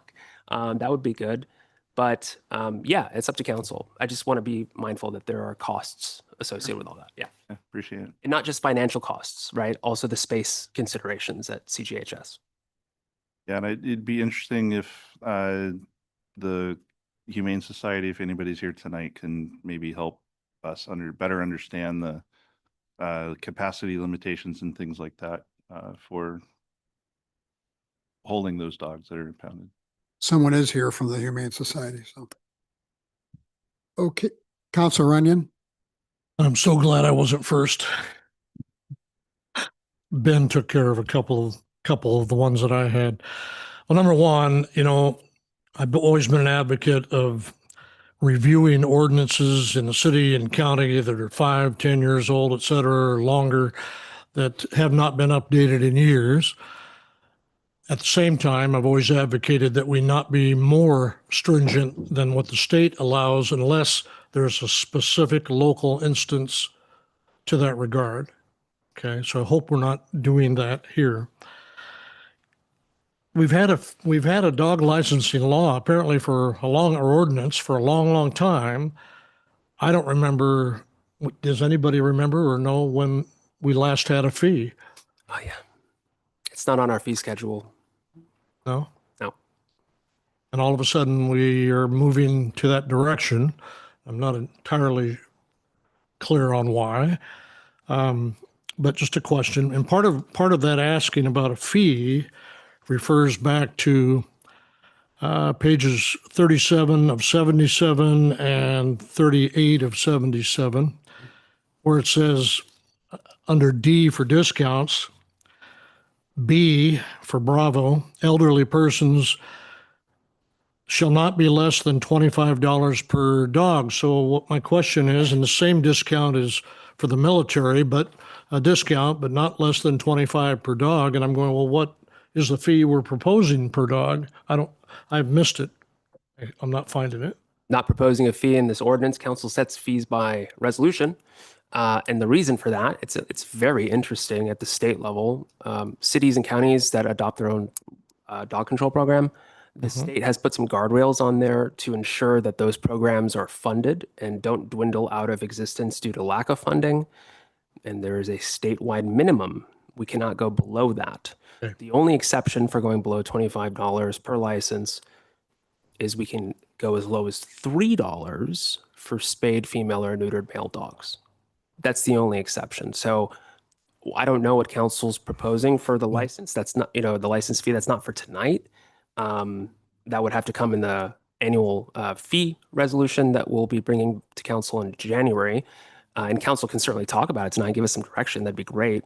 And we have plenty of time to talk about it All between right. now and then. That basically, I just wanted to get that out there that there's no fee listed here.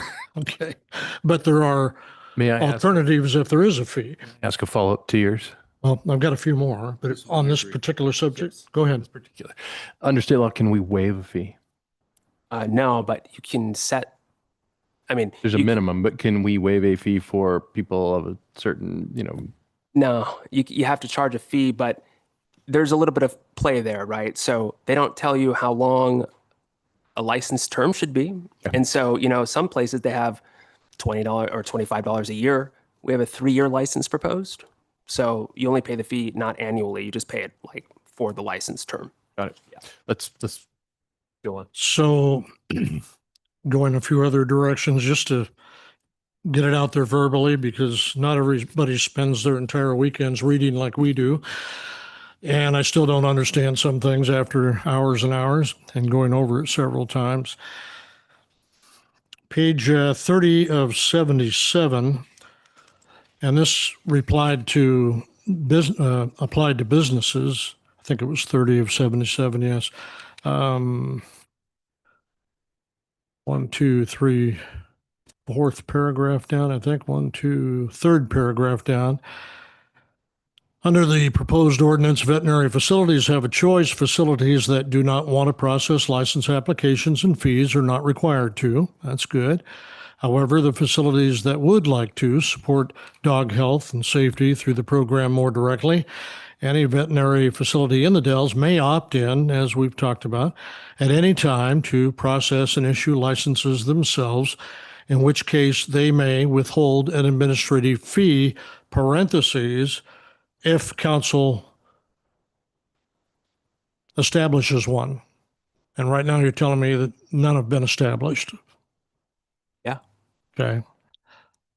Just want to make sure we were doing that. Most of us, when we see a dog ordinance, we're thinking about our own dogs, the neighbor's dog, the one that's driving you crazy, barking 3 houses away. Every time I open my gate, they've got really good ears. That's what we think about. We don't really think about the businesses that might be affected. Veterinary medical facilities, yes, but the breeders is a whole nother thing. And so if they are licensed by the state, which I would assume they would have to be, a breeder may or may not.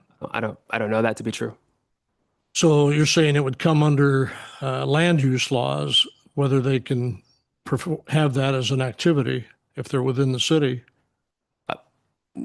The city doesn't have a business license program. At least we have a discussion on that tonight. The city doesn't authorize businesses yet in that sense. So I know we've had at least one letter regarding that, and I just wonder how we're going to handle those types of things in the veterinarian part with some kind of either exemption or referral to state laws or referral to city and county land use laws. That should be in there somewhere. So where I could turn to, is that in here somewhere? breeding kennel would follow our land use code and can be located where it's permitted under the land use code. My question is that in this document somewhere that, an asterisk, please go to the land use codes, et cetera, No. or those types of entities so people can try to find things on their own, or they can keep calling me all day. It's okay.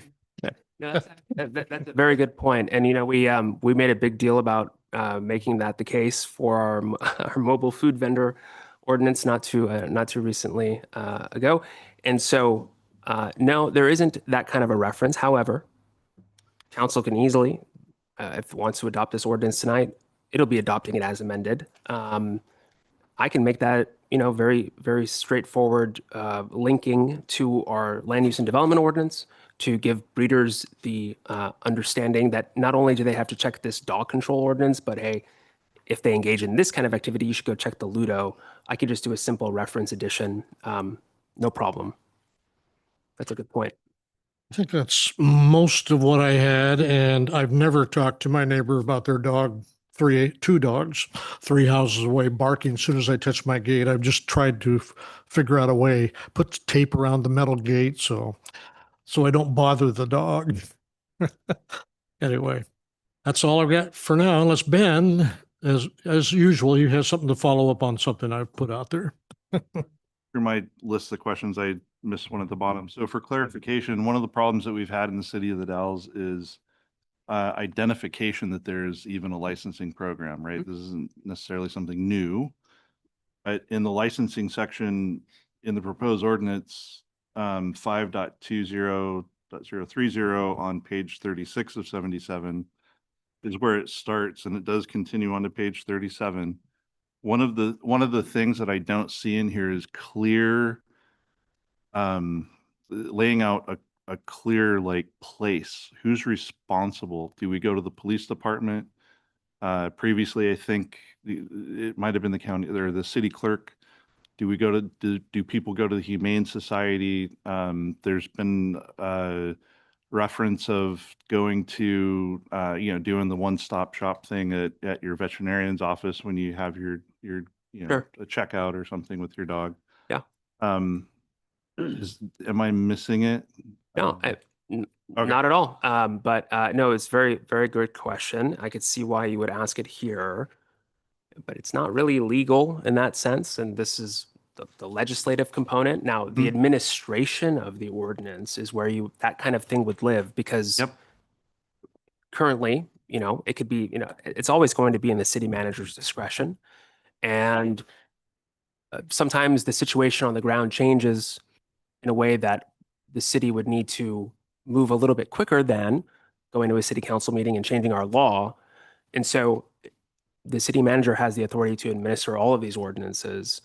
And frankly, I'll defer to Matthew for the rest of this. Well, and not to take us down too far of a rabbit hole, but this is something that we've talked about in a couple different capacities at the city. When we talk about, the downtown overnight parking permits or alarm permits or a land use authorization or dog licensing, and what department do you go to in the city and how do we process that? It's something that we actually may come up in our upcoming city council goal setting session around customer service and having it be clear who's in charge of what and where you need to go. I think one component of this is a more robust online payment portal as well, not only for typically you can pay your water bill online, but for parade permits even and other uses. Being able to access and pay that online or come to a particular department and kind of process that. So I don't have a specific answer for you offhand, other than to mention that there's a couple different areas that this touches upon and something that we'll be working on. Okay, one last question. I was just looking through the e-codes online at the Dalles Municipal Code, Chapter 10 or Ludo, right? I don't immediately see a reference to the breeder. Yeah, it's in the definition section, so it should be 10.1 or 10.2. 10.2. And then if you there's a good search feature. If you just type in the word kennel, you'll see all references to the word in the code. And you'll see that it defines them, kennel and breeding kennel, separate definitions. And they're allowed in those zoning districts that I had mentioned earlier. The central business commercial, general commercial, commercial general, as a conditional use, and then the commercial light industrial zoning district and the industrial district, and not in any residential districts. Awesome. Thank you. You bet. One follow-up.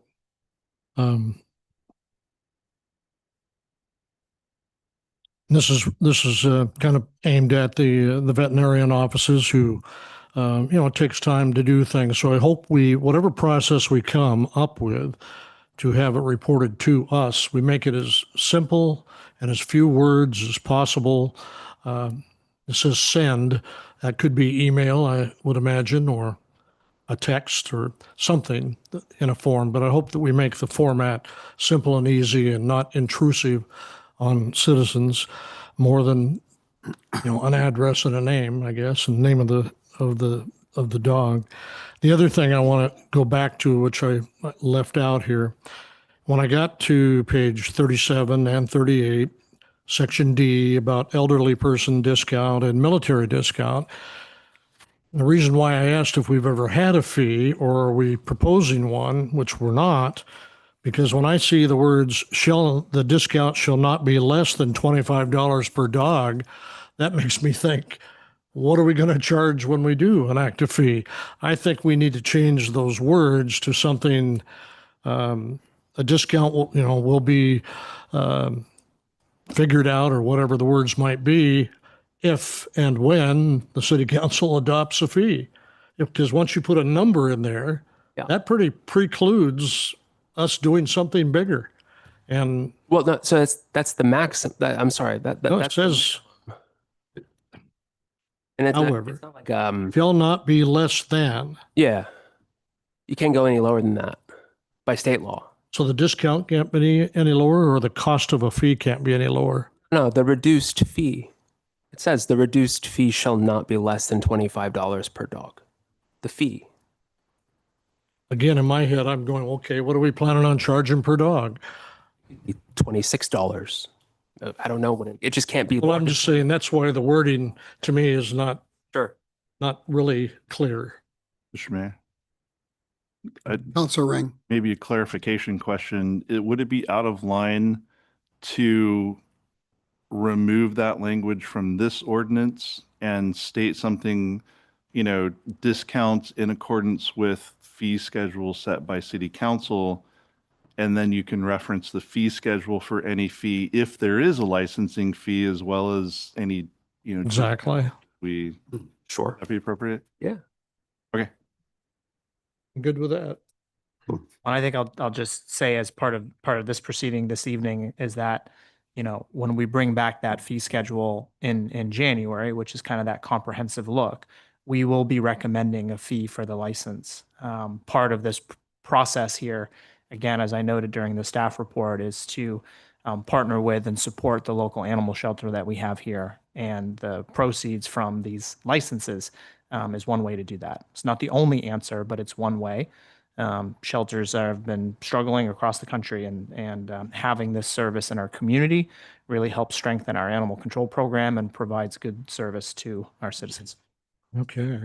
Well, I hope our next review of an ordinance is somewhat different. We've pretty much gone through all the chickens and horses, and now the dogs, and on we go.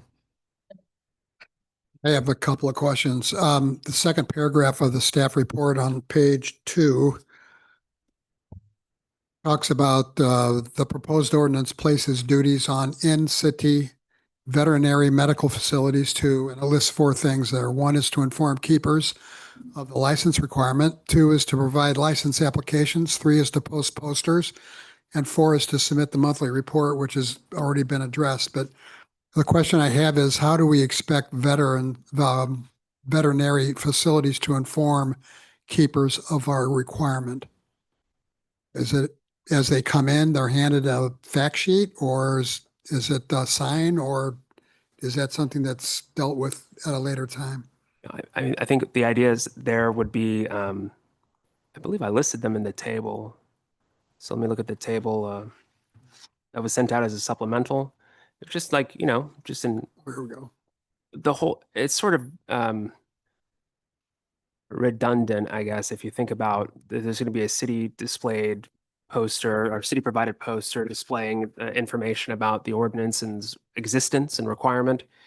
The idea here is just to make sure that there's something affirmative that just says, hey, by the way, the city has this new dog ordinance, or it's not so new, but now it's being enforced. And so best efforts to just inform dog owners. The city would appreciate it, I think, and all, again, all in support of animal health and well-being. We also have an opportunity to provide paper applications if, you know, some people do prefer paper applications, and making those available to their clients. Things of that nature. Okay. And then number 2 is to make the applications available. Yeah. But then in the paragraph below, you talk about how veterinary facilities have a choice. Those that do not want to process license applications, to me, processing is a lot different than making the applications simply Yeah. available. So like if you're walking down the street and, you know, somebody has, they're giving out flyers, or maybe those flyers are like dog applications or dog license applications, they would be making them available to you as a passerby on the street. But once you fill out that application and you have to go pay the fee, maybe that person who's handing out flyers is like, no, don't give me your money. You got to take that to City Hall, and they'll process it, and they're the ones who are going to issue it. But what this is intending to capture is the opportunity for veterinary medical facilities to not only have a paper stack of blank applications available, but if somebody wants to, they could fill it out there and then give them like the check and give them the license application. And I all mean, that. that's what process That's the means. process. Yeah. Yeah. Okay. Did I assume you guys, the staff consulted with other cities to see what they do as far as dog control? Yeah. You happen to know about how many cities you conferred with? About 10, 5, 3, 15. 15. Oh, We had there was a partial session of one of this. I went to the Oregon City Attorneys Association's conference. I go in fall and in the spring. Last fall, so about a year ago now, we had about an hour-long session on dog control. So we had a good opportunity to weigh in and have an interactive process with each other there. and of those, I'm assuming many were about our size or bigger. How many of those cities that are, say, our size, say in excess of 10,000, do not have a dog license requirement at all? Actually, as cities are getting more and more sophisticated and technology is getting easier to administer some of these programs that can otherwise be or have historically been more intensive on staff time, it's getting more and more common to see cities take the helm and to implement these dog control programs. Sometimes there's always a need. The number one limiter, aside from staff administration, has been shelter.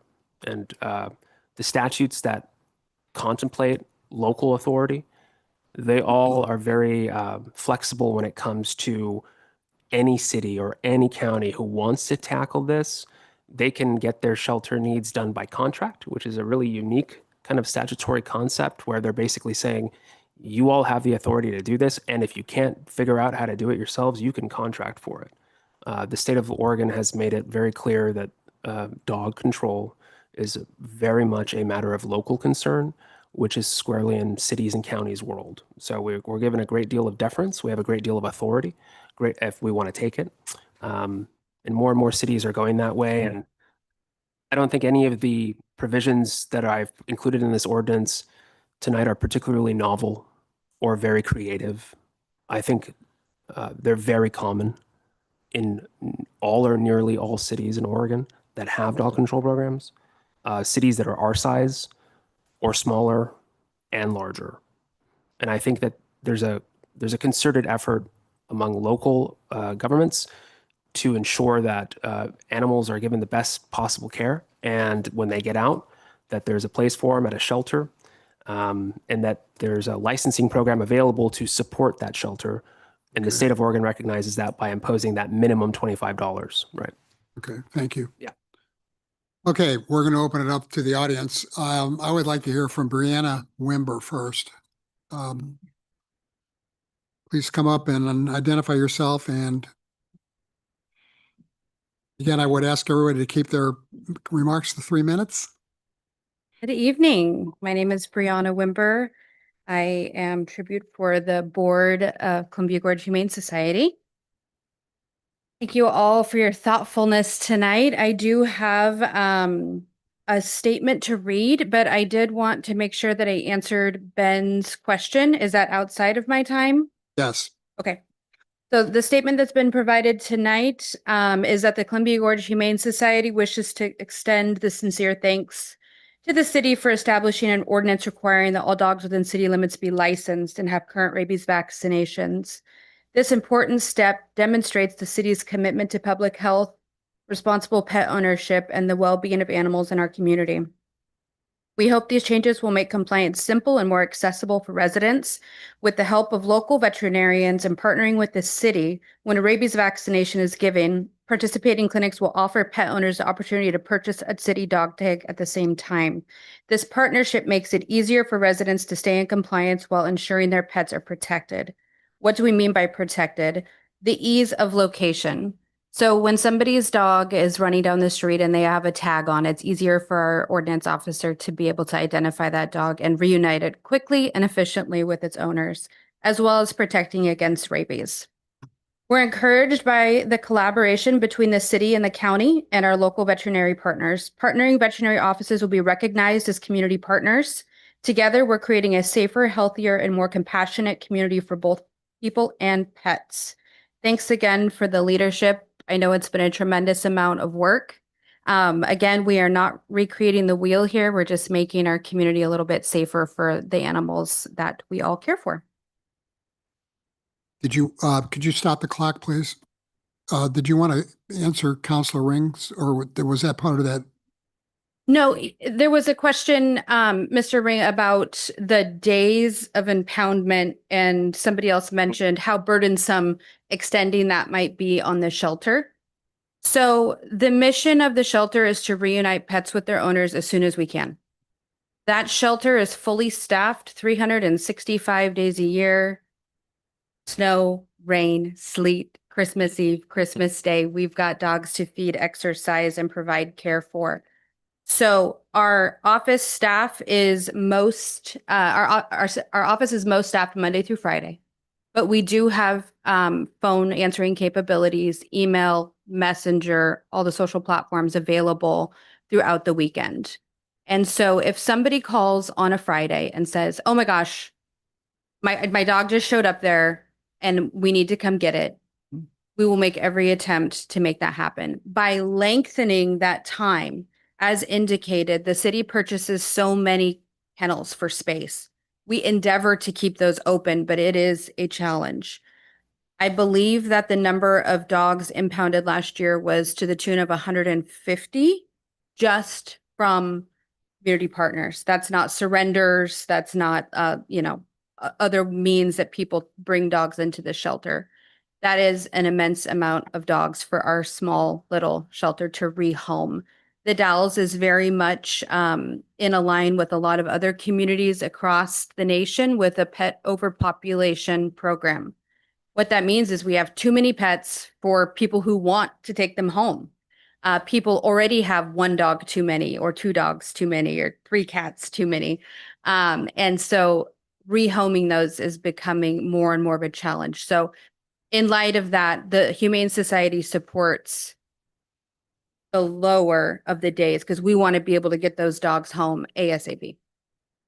Thank you. And I imagine as a part of that, then the Humane Society would participate with like our animal enforcement officer, notifying those owners, the keepers, as stated in the ordinance, to do that, right? So if our animal control officer couldn't immediately contact somebody or even find where a dog lives, you guys would continue to aid in that, or is that?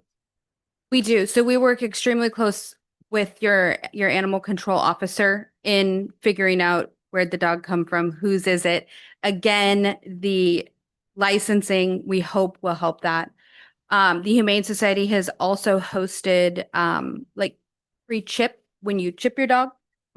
We have not had good community turnout for that. That's the quickest way because it doesn't sometimes even need to come to the shelter at that point. Jake can scan it and it can go right back home. But we do use platforms like Facebook and Instagram to post dogs immediately. That's the most immediate way for us to get that news out to the community.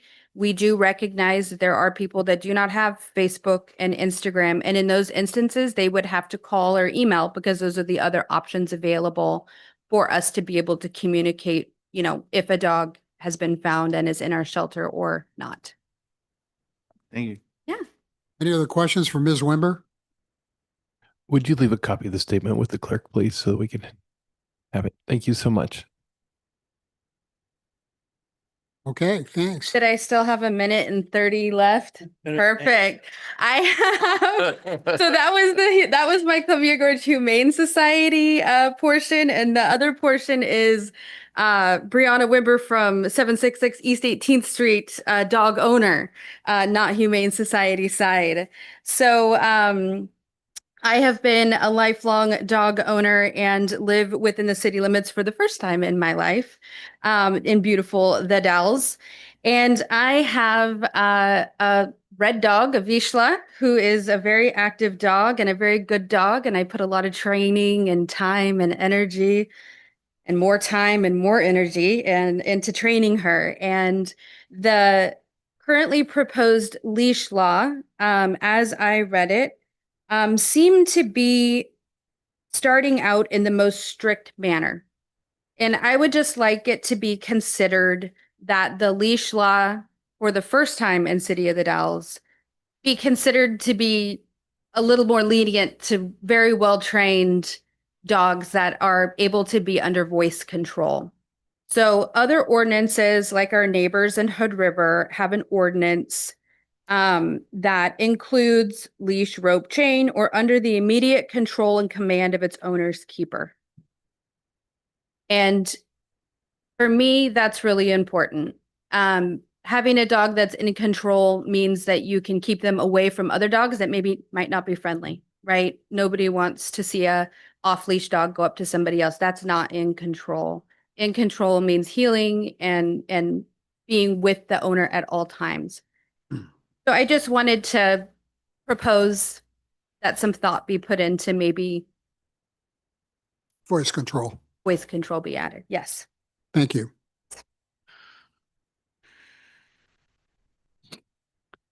Jim Wilcox.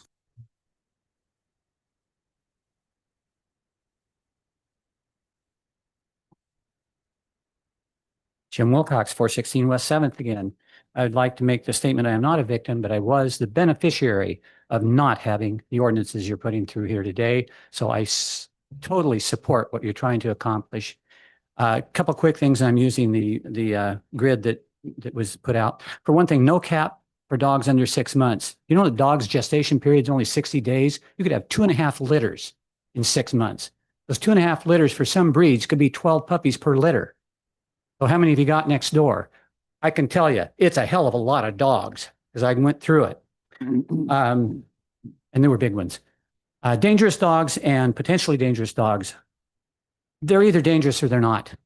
Potentially or not. I think that you need one category. They're dangerous if they start attacking other dogs, if or they attack kids or whatever, they're dangerous. So that distinction I don't necessarily agree with. The other thing is that was brought up earlier, the business of having it's not a requirement to provide a recording, but I can tell you when we had our problem, I would call on a regular basis because that's what animal control told me to do whenever we had a barking issue, and I'd talk to them on the phone out so they could hear the dogs from the neighbors. And then I took videos of the dogs trying to come through the fence at me. And when we got to municipal court, it was wonderful. Now that was my voluntary thing. It really did help. Offensive orders. When we moved, or when the neighbor moved in next to us, she had 2 old dogs. No, bark once in a while, no big. Then she got a bloodhound. Don't care, they bark once in a while. Then she had 2 bloodhounds. Don't care. Well, at the end of this saga, we had 8 adult bloodhounds and God knows how many puppies. Don't know because they weren't outside. But you could see them making puppies on the deck on a regular basis. So there's more than one dog there. So I know, anyway, there was an abatement happened in the middle of this process. They had a dump truck load of urine-filled wood that was in the backyard. They hauled 100 pounds of dog deposits out of the backyard and barely got started. The people that did the abatement didn't last 3 hours. They had to get out of there wearing all kinds of hazmat gear. So yes, this is important. We couldn't go out the back door, and the odor issue that you've got in here, we couldn't go out the back door. The stench was unbelievable. In fact, they tried to take care of it and they put 15 gallons of Simple Green on it. Well, it just meant that the dog deposits smelled like Simple Green now, a little bit, but it was still dog deposits. So I can tell you when they hauled away with the dogs they had there, they hauled away 100 pounds. Within a week, that 100 pounds was back on the ground. And you got 15 seconds. So please adopt this and consider those things very good things. And I know there's other issues around this. I have a dog. She's one of those that I can control off leash. But if I have to put her on a leash, I'll do it. So well done, City Attorney Jonathan. Thank you, Jim. Cynthia Lindsay.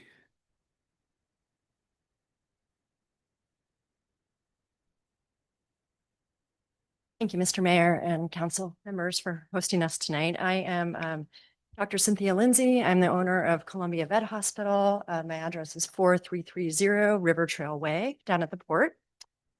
And I appreciate that we have been brought into the fold by the city manager. Thank you for reaching out to us months ago to start this conversation. I am a bit dismayed to find out that the county approved this in October of last year with no information given to us regarding that. They appealed and replaced an animal document from 1978. They repealed and replaced a document from 1958. They repealed and replaced an animal doctrine from 1976. At this meeting, it was unanimously signed. None of us were contacted ahead of this meeting. And I think, there's a big glaring spot I want to point out on this chart here, where it talks about veterinary medical facilities. You see that little dash. That means we were not included in any of those prior. This is what is being proposed that we take on. Now, I, along with everybody in this room, care about animal health and I care about community. This is why I got into this line of work. I am happy to be a part of this. I wish that we were having this discussion back in October at the county level, because I feel like the legality of the county changing this without involving private business owners that are directly impacted financially by the decisions that they made in kind of the dark of night, not reaching out. I don't know if anybody else here was contacted about that meeting. I certainly was not, and it has huge implications for us. So while I really respect and appreciate the work the council is doing to bring us on board, I think we really have to wonder why this process didn't start at the county and why we weren't made aware of those changes when they happened in real time. That's my first issue here. I would like to know, are we vulnerable to legal action for disclosing this information? If somebody comes after us and brings a suit, who would ultimately bear that responsibility? Would that be the county for first passing this without our knowledge? Would that be the city for passing these ordinances? Like, who is going to bear the financial or the legal ramifications if a citizen does come forward and say, this isn't legal?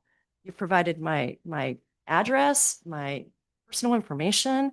I mean, I read everything that the city attorney wrote in here, but I found it to be very, and if you can, you can't. I mean, and I want to clarify, we do not provide our rabies certificates to anybody. We keep them as medical documents. Rabies is a reportable disease.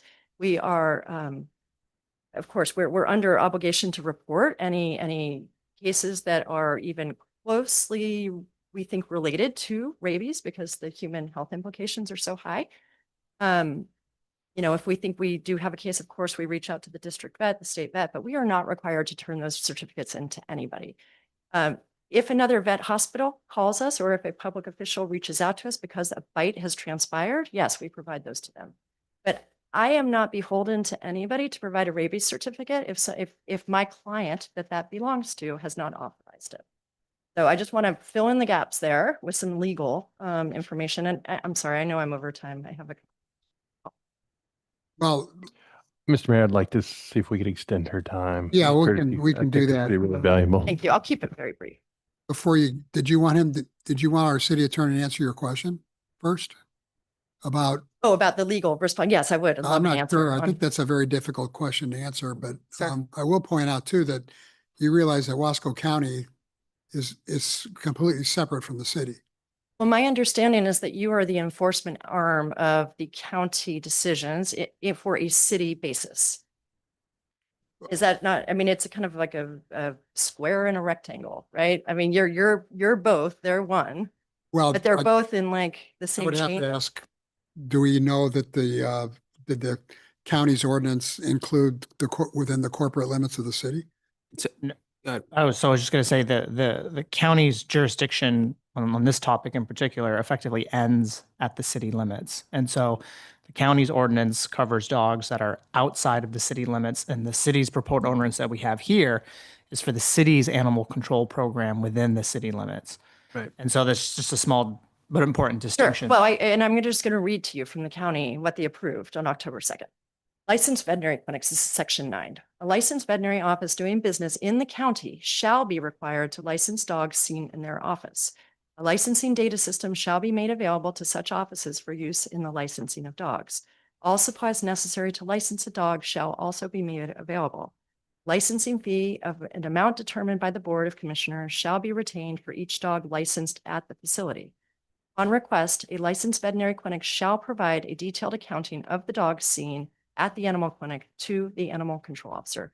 So to me, this has gone into city realm because we're talking about it, right? Isn't the animal control officer, is he an employee of the city? They have their own employees. Okay, so I guess I'm not sure why county verbiage would be saying shall requirements upon us if this is separate than the city. There are some things that need to be Sure. answered. I'm happy to clarify. So geographically, the city is absolutely within the county. We're completely different. This is one of those weird laws where if the city stakes its claim and raises up the banner of an ordinance, we have the control over the county. If we don't have a dog control ordinance or a dog control licensing program, the counties takes over by default.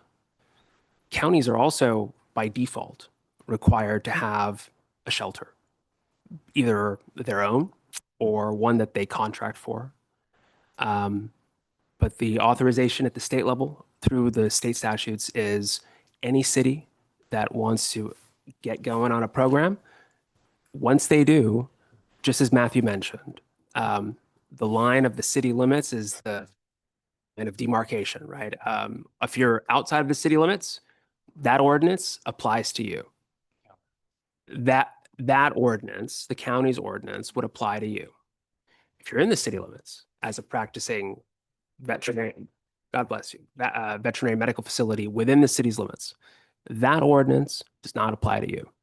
I want to say, all the asterisks in the world, right? You know that we're in a public meeting and I'm not your lawyer. And so I have to just give that disclaimer. I'm advising the city council on this.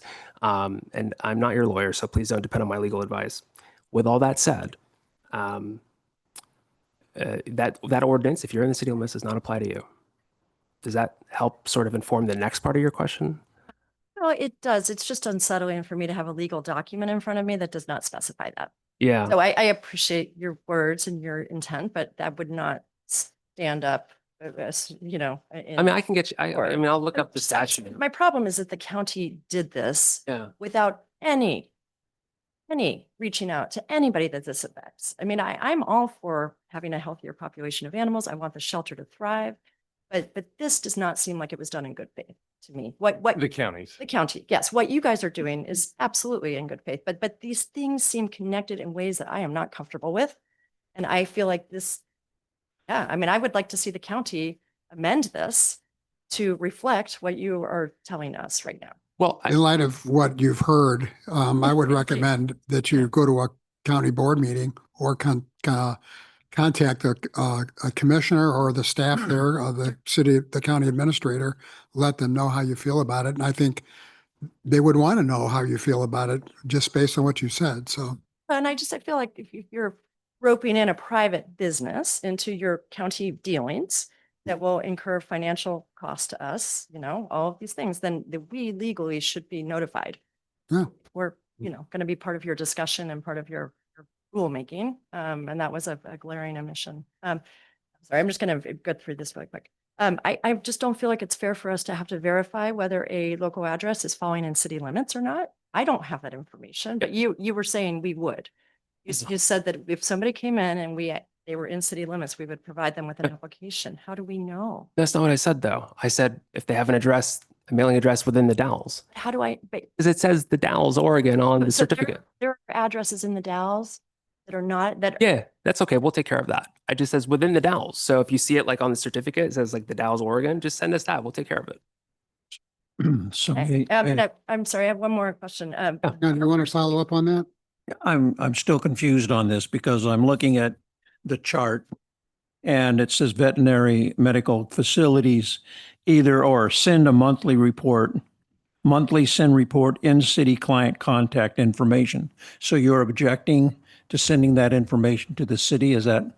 No, I was just curious because we will actually potentially be a place that's vending these. And so Right. I'm curious, how do I determine if they need to be sold a license based on having a Dalles address if I don't know if they're in city or not with that address? If I'm the one-stop shop as proposed, how would I determine if they're in city or not? We can get you a list of every single city address if you'd like one, and maybe that would be something that we could talk about the administration on it. I'm sure that It's not that difficult, honestly. It's like really instantaneous with technology. Yeah, Why is the cashier not doing this here? you could. It's optional. Thank you for your time. I appreciate it. Dr. Lindsay, would you say, just a question for you, if you'll indulge me, would you say that Matthew and I have been open and transparent with you and the vets throughout this process, especially in relation to the county as you've explained it? Yes, I found out that the county had approved this outside of this channel. Sure. So insofar as you've been, clear about our workings, but nobody disclosed to me that this had been approved over 6 months ago, county level. And it just felt. How did you find out about it? I found out from a private citizen who had found out about it. 6 months ago? No, I found out about it just before we had our No, second they meeting, passed it. I thought you said they passed it 6 months ago. October 2nd of 2024. This was Oh, a passed. year ago. Yes, sir. And it's very distinct from that. So that's not. It is, but Yeah, but okay. it directly addresses licensed veterinary clinics, which I am one, and I feel like I am subject the way that they wrote this legally. So I feel nervous about that. Thank you for. Well, we're sorry that you had that experience with the county. But again, I would recommend that you go to them and I absolutely will. I just wanted to make sure that we're not asked to do things that are not clear and that legally are not spelled out. So in that.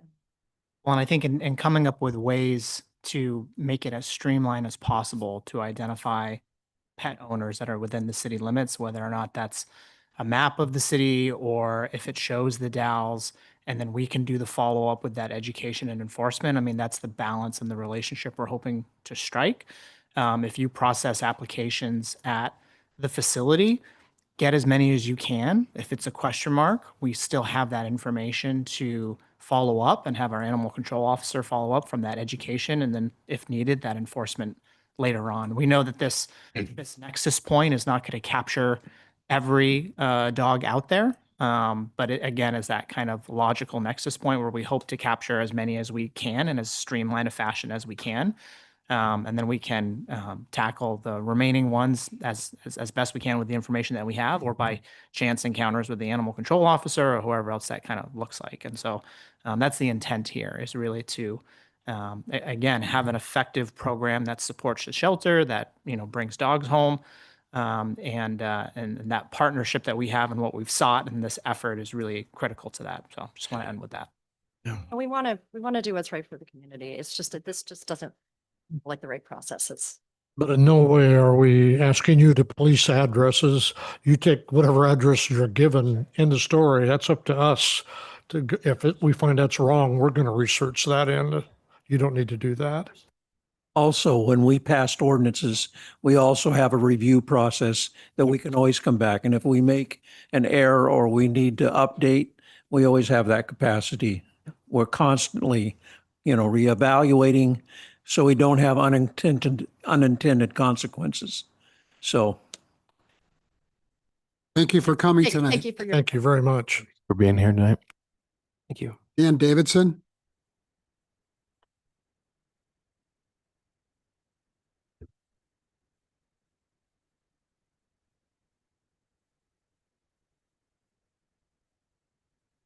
I'm Dan Davidson. I've been a veterinarian here for around 50 years. And in the past, we've always cooperated with animal control and dog ordinances, that sort of thing concerning animal abuse, lost pets, injured strays, rabies status, that sort of thing. We've never withheld information from the animal control people. And so I was, part of my concerns have been addressed by what you've said tonight, because I was quite concerned about the requirement to reveal all of our transactions involving city residents every month. And client lists are a very valuable asset to a business. And that's been partly done away with just having to deal with the rabies certificates. And I know that I've talked to Glenn Kolb from the Oregon Veterinary Medical Association, and he said when those kind of ordinances were first started in Lane and Multnomah County, that some veterinarians had trouble because clients were taking their business elsewhere, so they wouldn't have to be part of the reporting. They didn't want that information going to legal authorities and city, county government, that sort of thing. And I'm sure we're going to run into a little bit of that because it's pretty easy for veterinary clients here in the Dalles to step over to Hood River, up to Goldendale, or over to Sherman County, and want to kind of maintain their privacy. But at the same time, there's going to be quite a flood of people wanting to get licenses at this time because it hasn't really been enforced. And so we would like to be able to provide that service in our clinic, but right now we're in a pretty bad situation, and we have been, like a lot of the veterinary clinics around the country, maintaining enough staff to do business. And we're frequently having a job to do, a surgery to do, a client emergency, and we've got to go take a helper away from doing the lab work for the person that's waiting in the waiting room, or, that sort of thing. We just have trouble keeping enough staff coverage. And if they're going to be involved with a lot of time carrying out the business necessary to produce the licenses for people, that's going to be really tough. And appreciate what Rod said about streamlining it as much as possible, because we would like to be in a position to provide that service. Just right now, it's pretty tough for us. And as I was reading the ordinance originally, what was really concerning me was it's kind of an either or. Either you sell licenses or you're going to send in all your client information every month. And I don't think that's what you intend at this point. So that gives me a lot of comfort, let's put it that way, because it's pretty tough to keep up with all the work we have to do. And so just wanted to inform you of the impact that this ordinance is having on the city veterinary clinics. Aren't quite as tough now, the way that you've amended them. I'm very glad to hear that. So we would like to be able to help you out selling licenses at some point when we can deal with the load, and we will let you know. But right now it's pretty tough in our practice to help you out in that manner. But educating the clients, we require all dogs that come into our practice, unless there's a significant medical reason, to get a rabies vaccination if we're going to do business with them.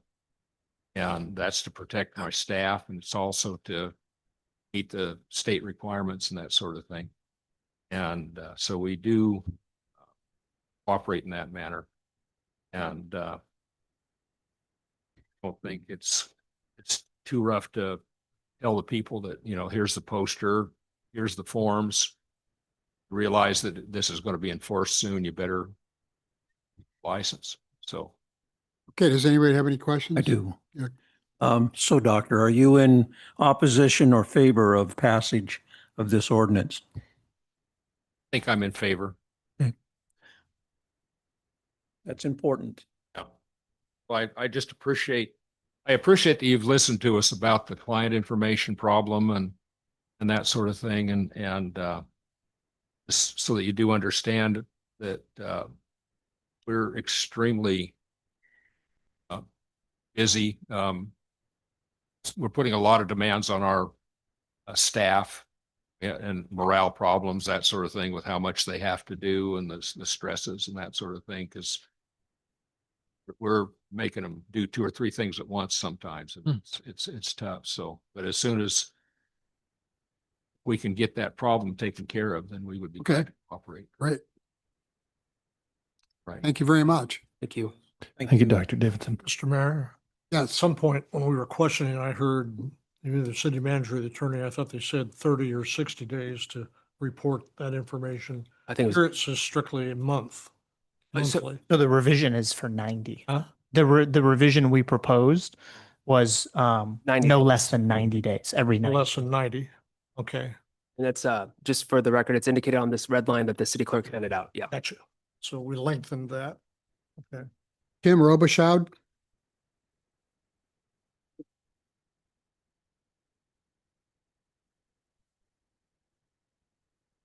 Council. After all of that, I don't have much to say between what all you all have said and Dr. Z's concerns and Dr. Davidson's statements. I work with Dr. Davidson. I can confirm that adding any more to our load right now would be a tremendous hardship. Tomorrow we go live with a paperless system.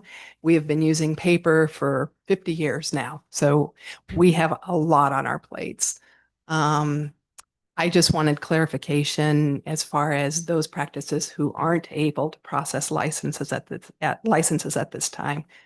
Was it that we would be submitting to you every 90 days copies of rabies certificates Yeah. for our clients that live in city limits? And it's written that says with a mailing address within the Dalles, Okay. because we recognize that there are people that live like on Mill Creek that it's like, well, maybe they're in, maybe they're not, who knows? And so that's not a burden. I mean, in fact, we really thought we were trying to be really mindful about getting all possible burdens out of you guys' hair as the vets. The city it's very straightforward for the city to determine who's in our city limits. So we would take care of that. So as long as it says the Dalles, Oregon, send it our way. Okay. 90 days. And then I would echo Dr. Lindsay's concern about legal responsibility in turning over, because in turning over these rabies certificates, we are turning over client information in a form. So I just want to make sure that if there is anything that comes up as far as a client being unhappy with that arrangement, we can say it's on them, or Well, and I mean, Jonathan, just to clarify, I mean, it's the same or similar requirement at the state level to have the. no, we don't have to submit rabies vaccines certificates to anyone at this point. It's part of the medical record. And if there's a bite incident or the owner is traveling, Yeah. then it's pulled in reference to that. But at this point, we do not submit them on a routine basis to anyone. Do you issue rabies tags? We do. Yeah, as part of the rabies certificate. And then when when a dog owner comes in and they need to get a rabies tag, Hmm. who buys the tag? Does your office buy the tag?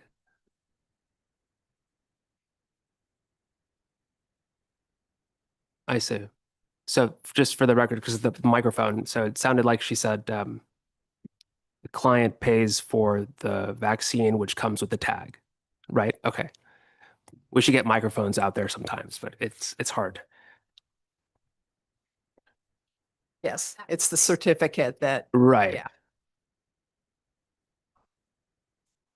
Right. I see. Yeah. Would you mind identifying yourself for the record, please? And you're with? She's our receptionist. Ah, okay. Thank you. Thank you. It's important that we reflect who spoke and who said what at our meetings. So thank you. Right. Okay. I think that covers my concerns outside of what has already been stated. So. Right. Well, thank you for being here. We appreciate it.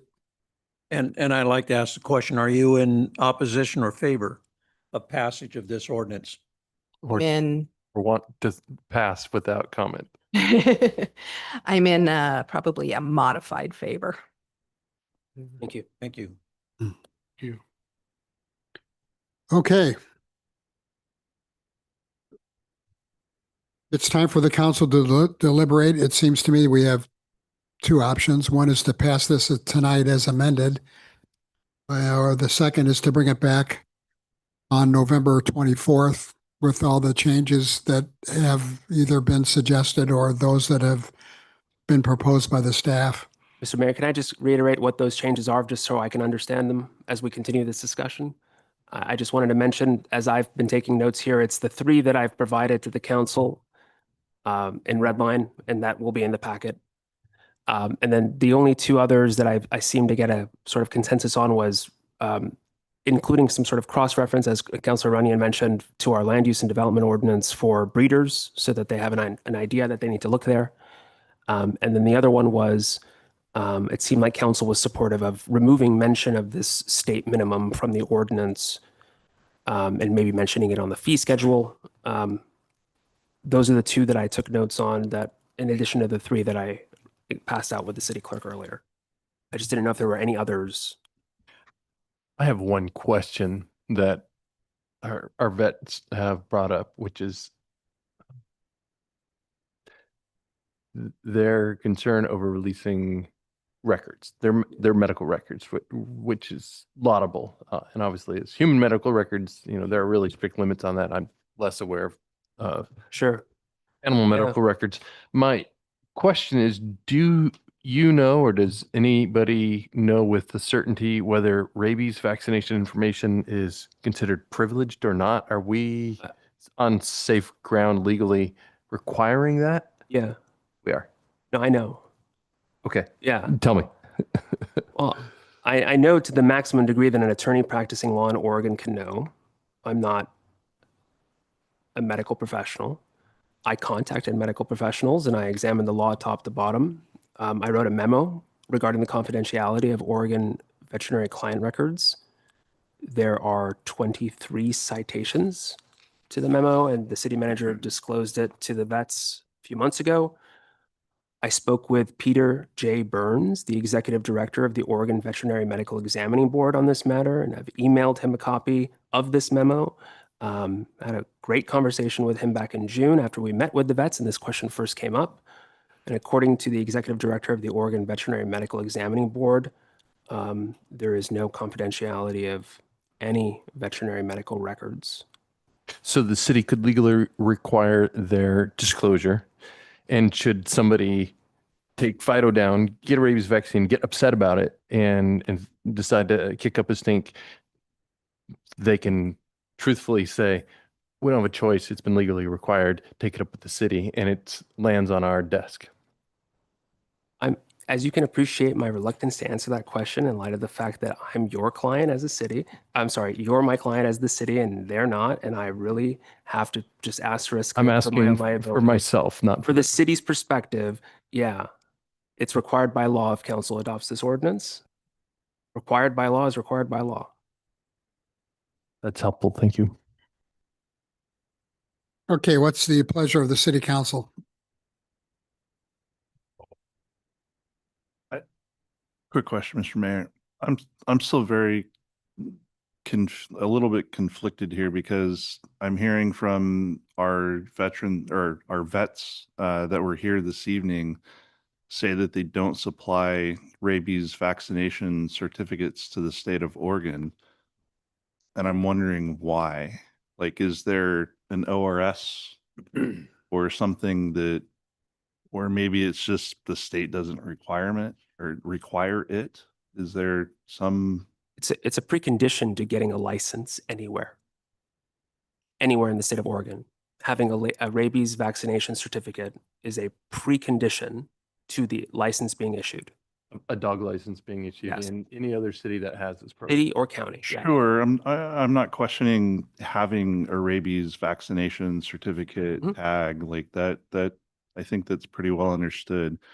My question is more specific to the information contained in that rabies certificate, meaning a person's name, address, contact information. If our vets are not sending that information to the state of Oregon, I'm curious as to why. Yeah.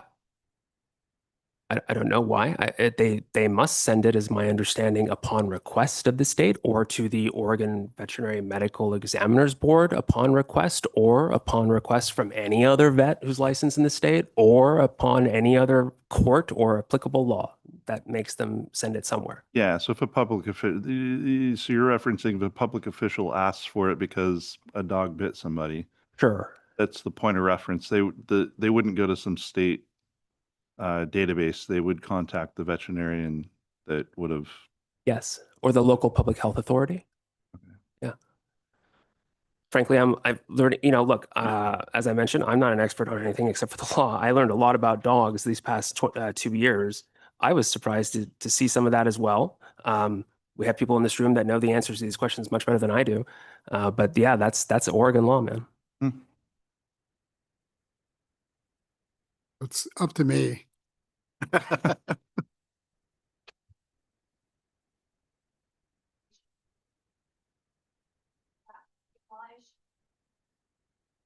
don't you repeat the question for the, So Come to the microphone.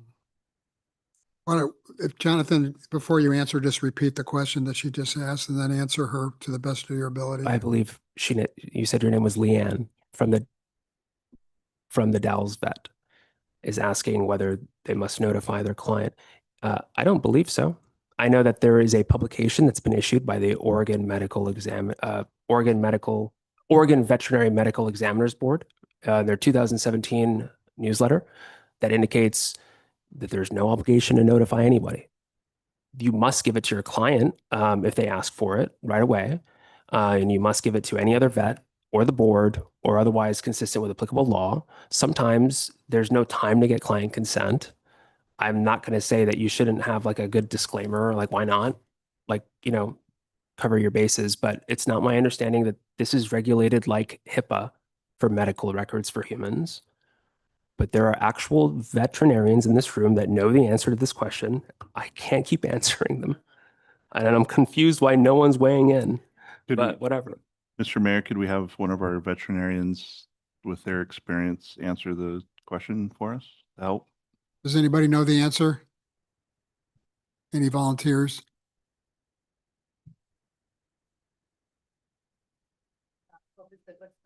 Question that Leanne asked right behind you was whether there's an obligation to notify your clients.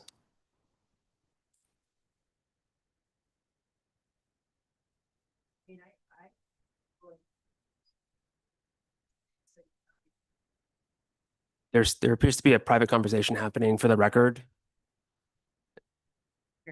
Lindsay, Columbia Vet. I believe that we would have to, because this is a change in how we are being asked and not even asked, but we're being forced to operate. And so, yeah, I mean, I think it could really erode trust with our clientele. We already have kind of fraught relationships with around finances and times of crisis and, Sure. so I would not risk ostracizing or putting our relationship in a bad place by not disclosing that we have never done this before. And now all of a sudden we have to. So I found the newsletter I was referring to. Let me just read it. It's an Oregon Veterinary Medical Board summer 2017 newsletter, and I will send it out to the city clerk, and maybe she can connect with all of you and send it to you. And it says and I understand the Oregon Veterinary Medical Board, that's your regulator, right? That's who licenses all of you. Yes, they provide our licenses at the state level. And this is what they say, and I'll send it to you. Veterinary medical records are not confidential. Client consent to release is not required. You may not withhold patient records pending client consent or for payment of bills. you are allowed to charge a reasonable copying fee, e.g., comparable to local commercial rates, but you may not hold records hostage for payment. Records you provide must, these are, and whenever I emphasize that, that's literally the italics I'm trying to express to you, must include imaging, consultation info, and test results. Obviously, the city's not asking for all client records. We're asking for a rabies. It looks like this, as you all know, right? This. You must provide treatment or referrals are declined by the client, and provision of follow-up care instructions should also be in your records. This is, again, a publication geared for professionals like you all, so this is unrelated to this. And you are required to provide copies of patient records if asked to the client or another veterinarian, the board, or law enforcement, which the city's animal control, housing, or police department as the law enforcement component of the city is. And you may, this is interesting, choose to provide copies of patient records to anyone. And there's an exclamation point. Great. And that's it. Patient record copies should be provided within 72 hours or immediately in emergency situations. I will send this out to the city clerk tonight, and she will send it to you probably tomorrow. That's really clarifying, I think, for at least for me, and I appreciate it. But I also think that they're asking both a legal question and a practical one. Sure. Which we may or may not be able to answer. You mean right. like you, right. I can give But with all due respect, I think that that passage that you shared, we're all familiar with that.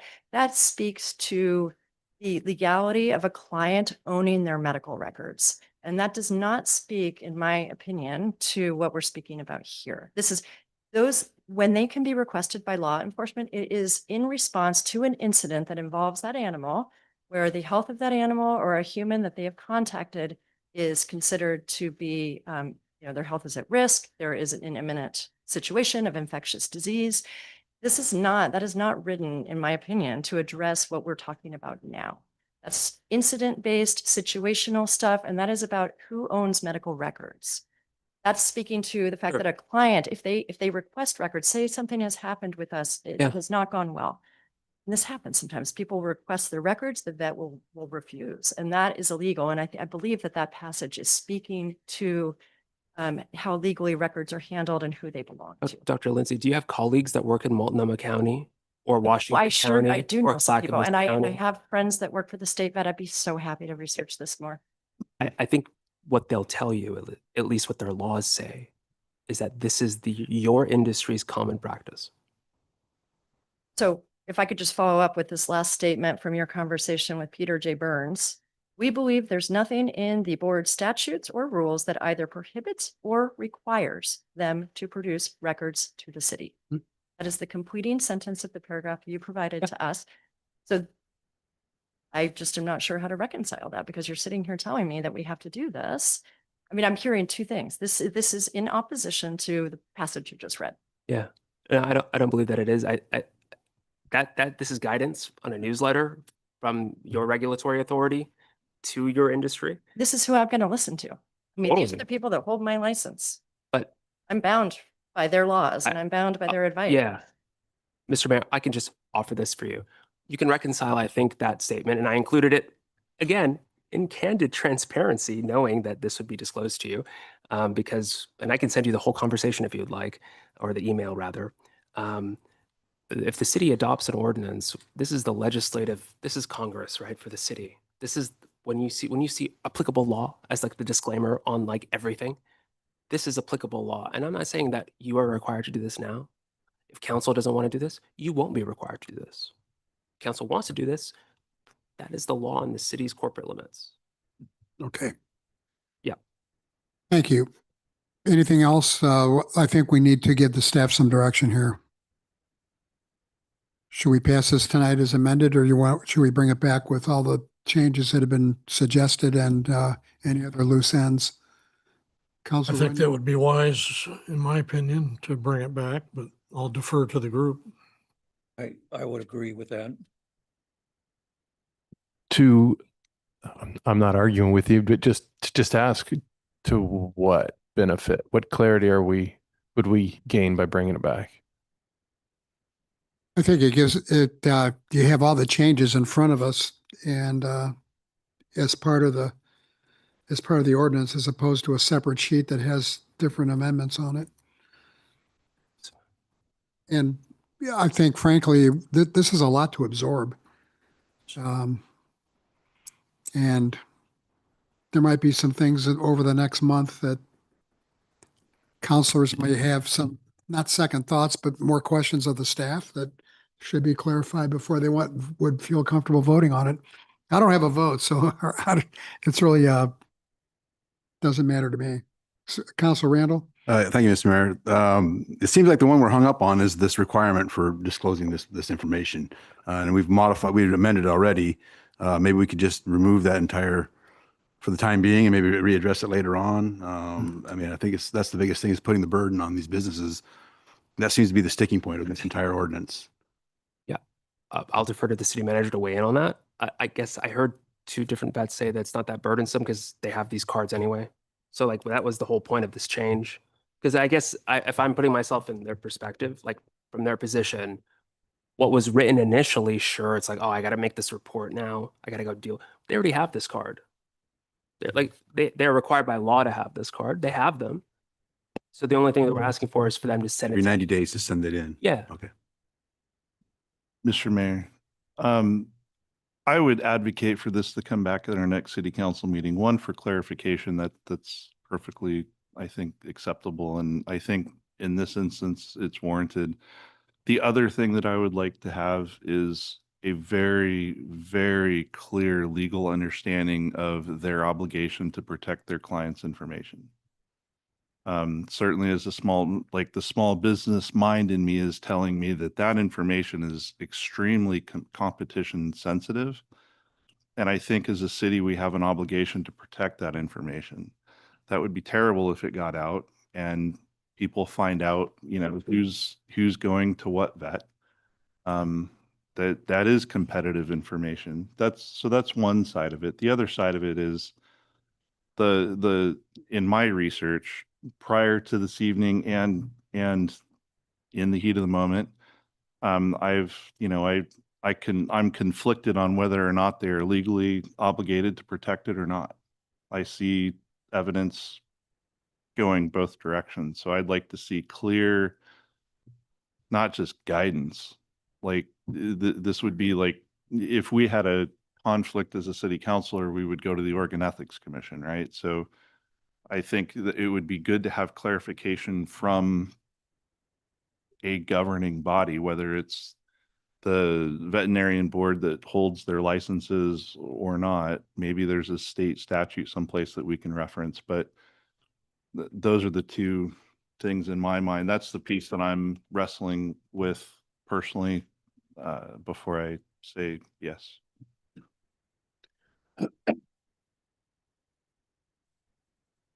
Okay, if we bring it back in on November 24th, does the staff feel it has sufficient direction to bring us back something to vote on? Mr. Mayor, we'd probably be targeting the December 8th meeting with some of our agenda planning here. We'll meet tomorrow morning to finalize the agenda for the one meeting that we have in November, but just an FYI, it may not be until December.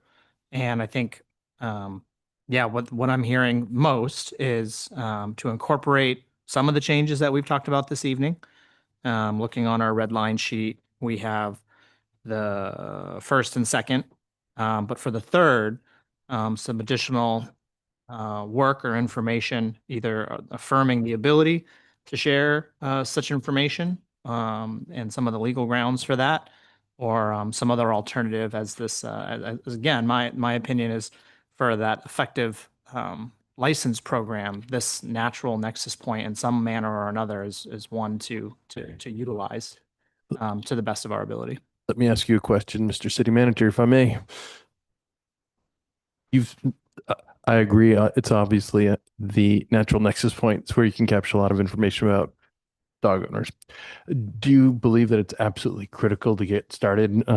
In other words, would it make any sense to pass an ordinance, but striking section, whatever it is, the section G on pages 7 and 8 of the proposed ordinance, that essentially go forward with the ordinance as a whole and striking out the veterinary medical part until such times we gain clarification. I wouldn't want to strike that piece just to pass the ordinance tonight. I'd rather chew on it a bit more and bring it back in December. All right. Agree with that. Are we in a rush to rush this through? Is there any timeline? Um, no, I mean, the ordinance has some provisions in it to align with, next year and the end of our fiscal year. We want to make sure that we take the time to do it right. We have been meeting and talking about this for several months already. And I think there is a component here, again, to support our local shelter via the license fees that has a timeliness to it, obviously. The longer we put off and start to implement such a program, the later license revenue could be used to support the shelter. If we bring back the ordinance in December and adopt it then, we could conceivably still keep the same deadlines. In terms of, we'd probably delay the non-conforming dog declaration, but frankly, if we pass it in December, I would keep the license deadline of July 1st. It just means a little less time to do some of the administrative work and public awareness campaign. I think taking a pause to do it right is exactly what we should be doing. So I advocate for that. Mr. Mayor, a quick question for maybe the city manager or city attorney. One of the things that I believe Dr. Lindsay brought up this evening was the question about Wasco County versus the Dalles and who has jurisdiction. And it's very clear in my mind that Wasco County stops at the city line. Are we in danger in any way by delaying this decision that they somehow come under the Wasco County ordinances that would be, that were passed about a year ago or so that are also a little bit conflicting? Well, I might ask the city attorney to back me up here, but I think because the city of the Dalles has an animal control program with an animal control officer, that's the mechanism that It keeps the city whole. keeps the city's jurisdiction and the city limits under the city limits under the city's jurisdiction. Okay, that makes sense. There's no reason to pass it tonight then to, sort of help work with our local veterinarians is what I'm hearing. That's my We understanding. have a licensing program. In the city. We have an animal control program. Okay, I think we have the consensus of the city council. We're looking for the staff to bring this back on either November 24th or December 8th.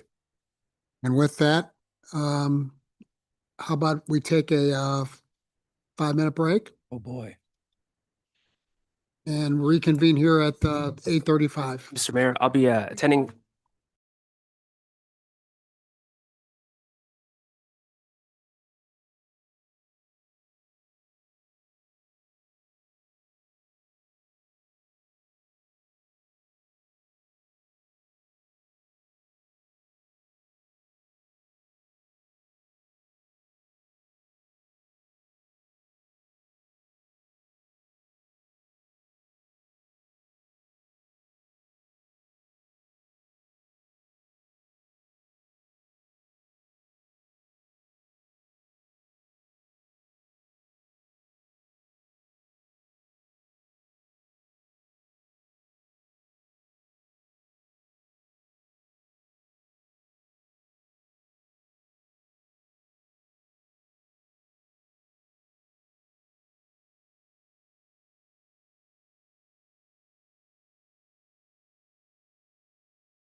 Mr. Mayor, Going to get started here with item 11A. Uh, Yes. 3-minute we need- limitation. do we need to pass a motion to continue the meeting past 3 hours? We got rid of Got that. rid of that. All right. Carry on. Staff report. Try. Staff report on item 11A. You, me? Let's let Jay talk. Matthew hasn't talked We much tonight. haven't heard from him since he got hired. Thank you, Mayor. Thank you, City Council. I come before you with direction from the city manager to come up with the business license program. And as I understand it, the business license program is kind of been on the table and off the table over the last 10 years. And so what I wanted to do was give you enough information to have a real discussion, a valid discussion, so that you could make some decisions moving forward on where you would like to go. I guess, do you really want to talk about licenses after the last 2.5 hours? Well, maybe you could just shorten your report that you would. Well, as Principal McLaughlin's always said, you should do your homework. So I assume everybody's read the entire document, whether they were on the airplane or on the drive home. So having that been said, I would just like to point out something. We just listened to the dog license ordinance, and you had a doctor come up who has to have a license. This board and the previous board council has determined that if you want to own a dog, that dog has to have a license. If I want to breed dogs and I want to do it in the industrial zone where it's an outright permitted use, I believe it is, those dogs don't have to have licenses, so you may want to look at that. But on top of that, that business owner doesn't have to have a license. It's funny, the things that we license and we don't license when we look at the history. When I look at the numbers in the state, I've come up with out of 241 total cities, 102 of them, the cities require business licenses. That seems like about 50% until you think about it, that only 77 cities have over 5,000 people in the state. So you can assume that most cities in the state have a business license. And when you interrupt, can you repeat those numbers? Yeah. 102 out of 241 total cities have a business license in the state. Okay. But 77 cities out of the 241 cities are above 5,000 in population. So I'm sure that you can assume that places like Antelope or Shaniko probably don't have a business license requirement, considering everybody's related. Right. But when you look at it, most of the comparable cities all have business licenses of some sort, whether it's a general business license or a specialty license. We can talk a little bit about equity, and that if I want to have a short-term rental, I have to have a license. If I want to have a transient mobile food cart, I have to have a license. But if I want to have a brick and mortar business, I don't have to have a license. Or if I want to have a dog kennel or a breeding operation, I don't have to have a license. And so this makes it difficult for me as staff because, I don't like additional regulation like all of you. I don't like to have to do additional work if we don't need it. And so the real question comes down to it, what does a business license get us that we don't already have? And so the question is, it really comes down to the thing that we were just talking about in the previous conversation, and that comes down to compliance. So when I was in the back, I was listening to what type of compliance do you get on a dog permit, on a dog license? If you don't have an officer that is expeditiously out there pushing it, it's 10 to 20%. At that percentage, what's the point of even having a license? If you go your direction like you are and you have buy-in from the vets, you can get that up to 50 to 70% because you have a captive audience. So in a business license program, how do I create the captive audience? How do I get to 70% versus just a voluntary where we'll only get 10 to 20%? What's the value behind it? And we do have a few touch points. If somebody comes into the city and they say, I would like to have a change of use. I want to do something different with my building. And then there's a touch point.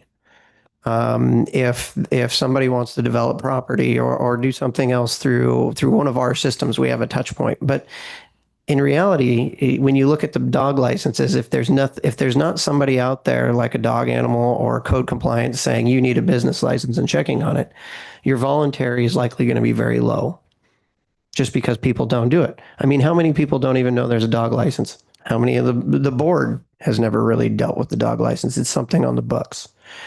And so what I've put forward is a thought and a plan. If this is something that you're interested in and you do believe that licenses are good and that we do need a little bit of a stick and we do need a little bit of a way in which we can create compliance if somebody's being the bad neighbor. We all heard Jim's story about the bad neighbor who was running a business right next to him. Well, if we could have required a license for that business, then we would have had a way to manage that business. We could have revoked it. We could have suspended it. We could have required things of them. And I don't think a business license on its own would stand by itself. But I think you're in this really fortunate position as a city council that you have a city manager and you have a community services director who are looking out into the future, who are forward looking, who are looking to try to create efficiencies in city government and wraparound services so that when somebody comes in, a business license is kind of the base thing that you have. It's kind of like your ID tag. And then you want to add services on that. You need to add to your building, or you need to have, say you're installing something in your building and you need something else. That would be like your base tag that everything else starts and wraps around. There's value to that. I think there's always, of course, value to that. And I think that we could build it in a way that's highly efficient, where there, it's all done online. We're having meetings with Cassell, an update to the report. When I give a report or anything I do, I'm always very conservative on costs. I want to show you the worst possible way of doing it. I think we can do it a lot cheaper. I think with Cassell and the program, I think we can do it a lot cheaper. When it comes down to one of the main things about learning about what we can do with the information that we get, for being able to design and disclose gaps, like knowing what businesses we have in the community and what our gaps are in the community and how we make sure that we try to activate through economic development, trying to fill those gaps and those needs.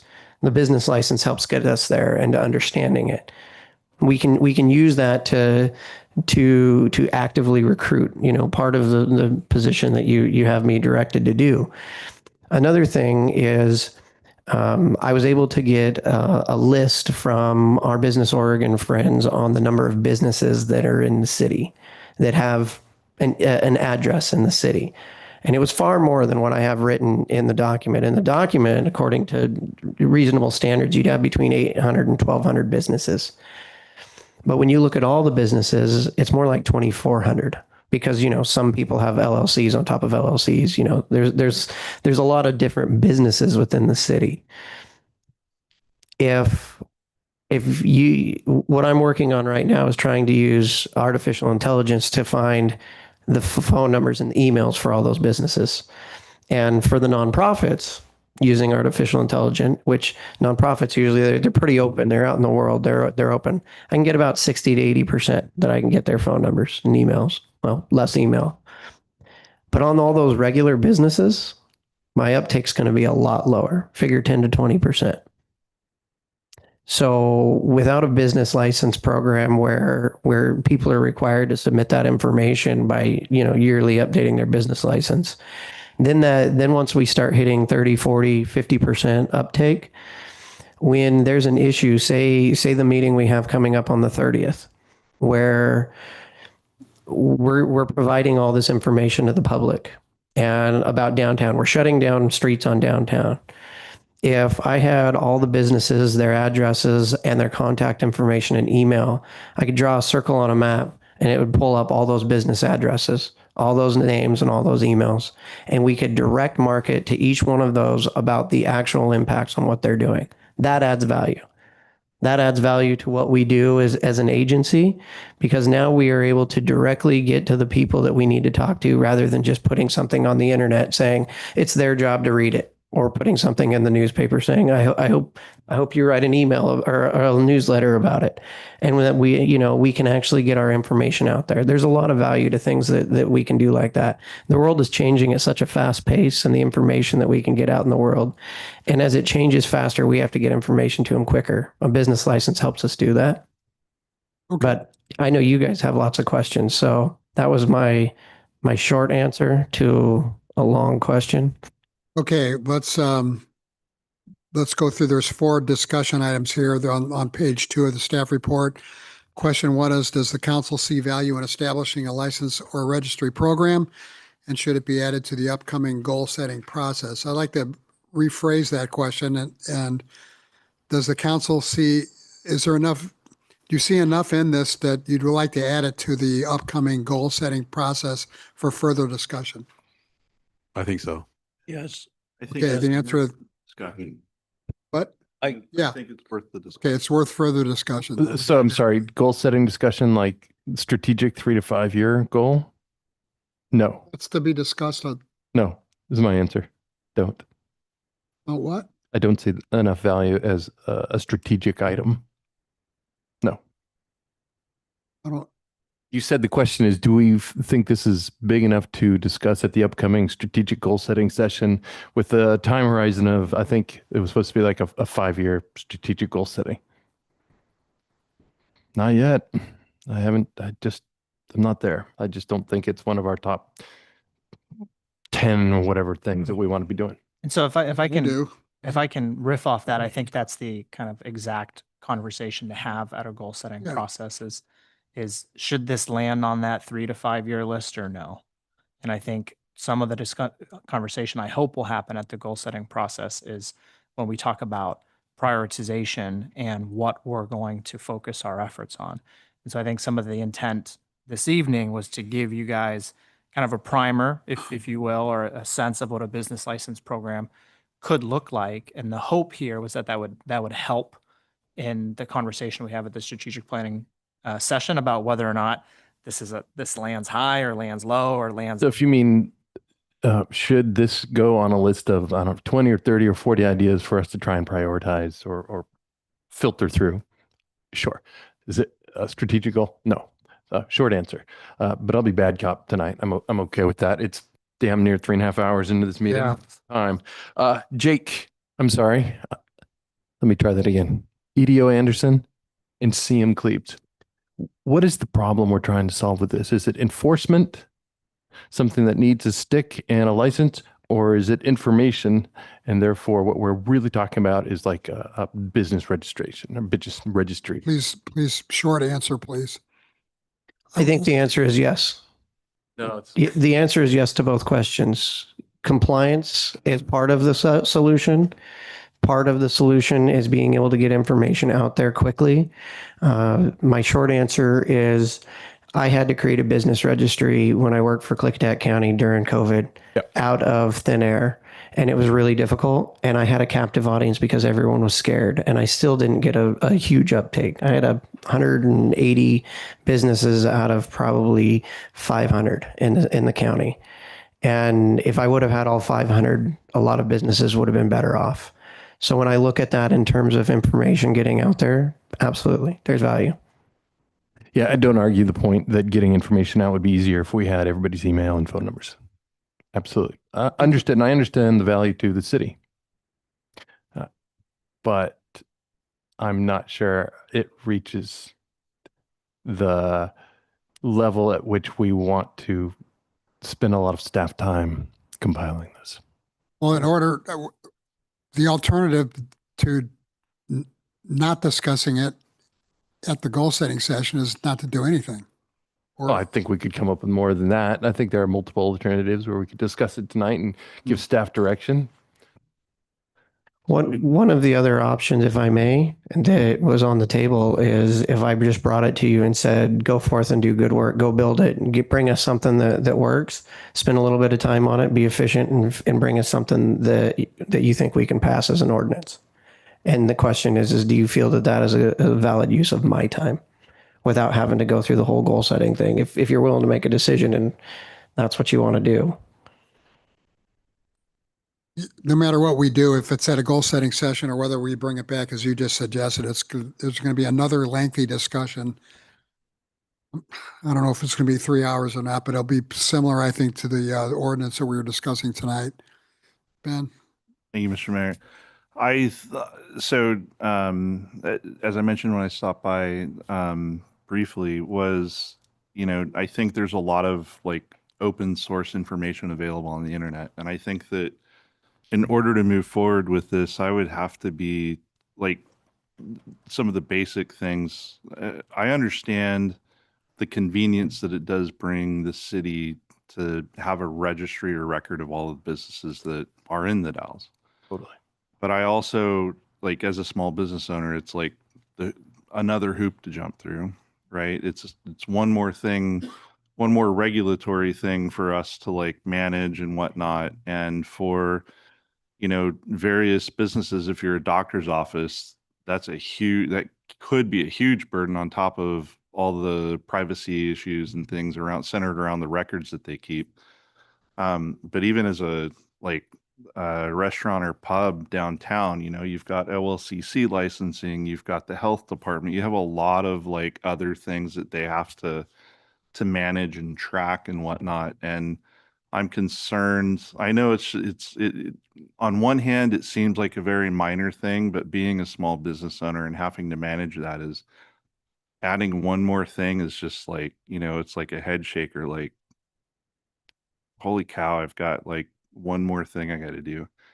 So definitely sensitive to that.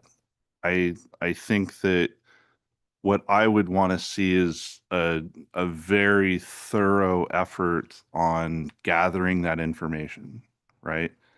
The other question that I have for it is, why is it so hard to get the information? All of the information exists on the internet. It's at the Oregon Secretary of State's office. All of the like 1.33 million businesses in the state of Oregon, I looked it up before the meeting, have to register with the Secretary of State. They all have addresses. You can go through other databases and you need like more, like better contact, like a phone number or email and things like that. That information exists somewhere. And my long-winded explanation, but my question is, there must be a reason it's so hard. And I don't know what that is. That's the question I couldn't answer for myself after reading the packet for this evening's meeting. I couldn't immediately answer the question, like, all the data is there. Why is it so hard? It should be like pretty logical to me that I should be able to go to the Oregon Secretary of State's website and punch in a zip code and I get a list of businesses in there, right? And maybe I can categorize them by like contractors or physicians or veterinarians. All the information is there, but they do not categorize it like that. You have to have the name of the business. It's very difficult. So my question is like, why is it so hard? Which is why I was able to get the back end information from Business Oregon, but it does not provide phone numbers and email addresses, only mailing address. So we could send an email or a letter to everybody, but I can't have no other way of contacting. Sure. But again, that is only one piece of the purpose of the business license. And that piece is something that I'm going to continue no matter, as long as council's not opposed to it and the city manager's not opposed to it, I'm still going to keep trying to create that business registry, because what I can do is in 6 months, I can go back and get that same list of business registry. And then I can cross-reference it to see if we're gaining businesses or losing businesses. And that doesn't take very much of my time. So that's something that I want to be able to do just so that we can have these metrics, especially if we go under a recession or anything else in the next year or two. There are some businesses that are hidden though, like a contractor in a, say for example, in a residential zone. They advertise that they're a contractor and they have equipment there, but they're not supposed to be running it out of their business, but they do. And so That's why we have regulations. That's why we have compliance with licensing to ensure that people are operating legally and responsibly. And right now, there's a lot of that going on in our community without having some type of a licensing. I was in business. I owned a business downtown for quite a few years, and I was surprised that we didn't have some type of licensing when I initially opened, because there were other things that we had to have. But that was one. Now, I don't want to see, some cities will put inordinate amount of, it's a revenue getter for a lot of big cities. And now I don't want to do that, but some nominal price to pay for our administrative cost, I believe that it gives us ability to hold people accountable. And that's what we're trying to do, is we want to try to keep our city run smoothly, safely, efficiently. And that's what the regulation would, in my opinion, would do.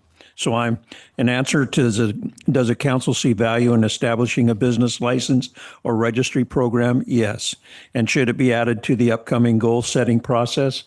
Perhaps. Now, not with moving something else of higher importance, but I would still like to see it. Would I like to see voluntary business registry? Doesn't work. Does the council support implementing an online registration and payment portal? Yes, always. And should the city consider a flat annual fee or tiered structure based on employee count? No, I want to keep it as minimal. I don't want to see it as a revenue source.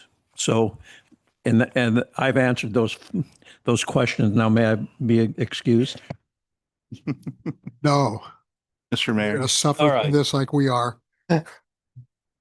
sorry to go long, but I think to Counselor McLaughlin's point, I totally see where you're coming from. But in the case of somebody that's offering services to renovate somebody's house or do construction work, they got to have a contractor's license. If they don't have a contractor's license, then they shouldn't be, like, there's a whole mess of things that happen with that, right? They shouldn't be, but they are. But sure, but somebody that doesn't go after a contractor's license is not going to go to the city of the Dalles and register as a business because it puts them on the radar. Well, yeah, but if they're fined or if they're found not in compliance with getting a license, then they would be in trouble. So that would be the incentive. So it's another punitive thing. Well, sometimes punitive. I was a principal in a high school. I had to create a safe environment. If I didn't have these things that I pass ordinances or rules or regulations, Talking to the microphone, please. it wouldn't be efficient and it wouldn't work.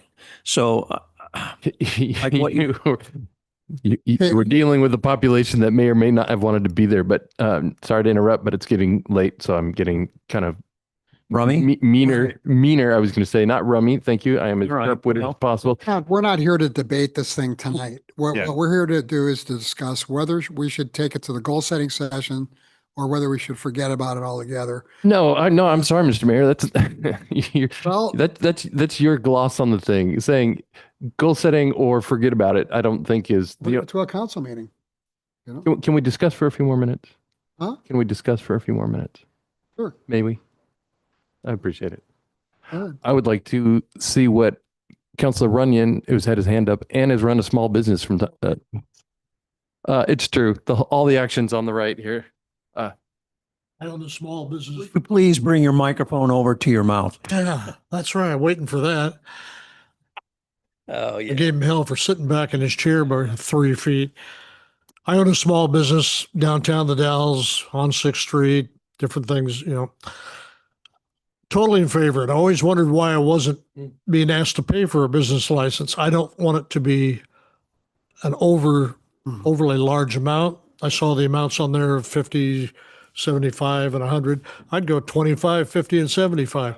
But the getting the information, I think it's critical to the growth of this community. Just look at the empty buildings we have, looking at the categories, if it's categorized so that we can, as you recruit, you can say, we have this area and this area covered.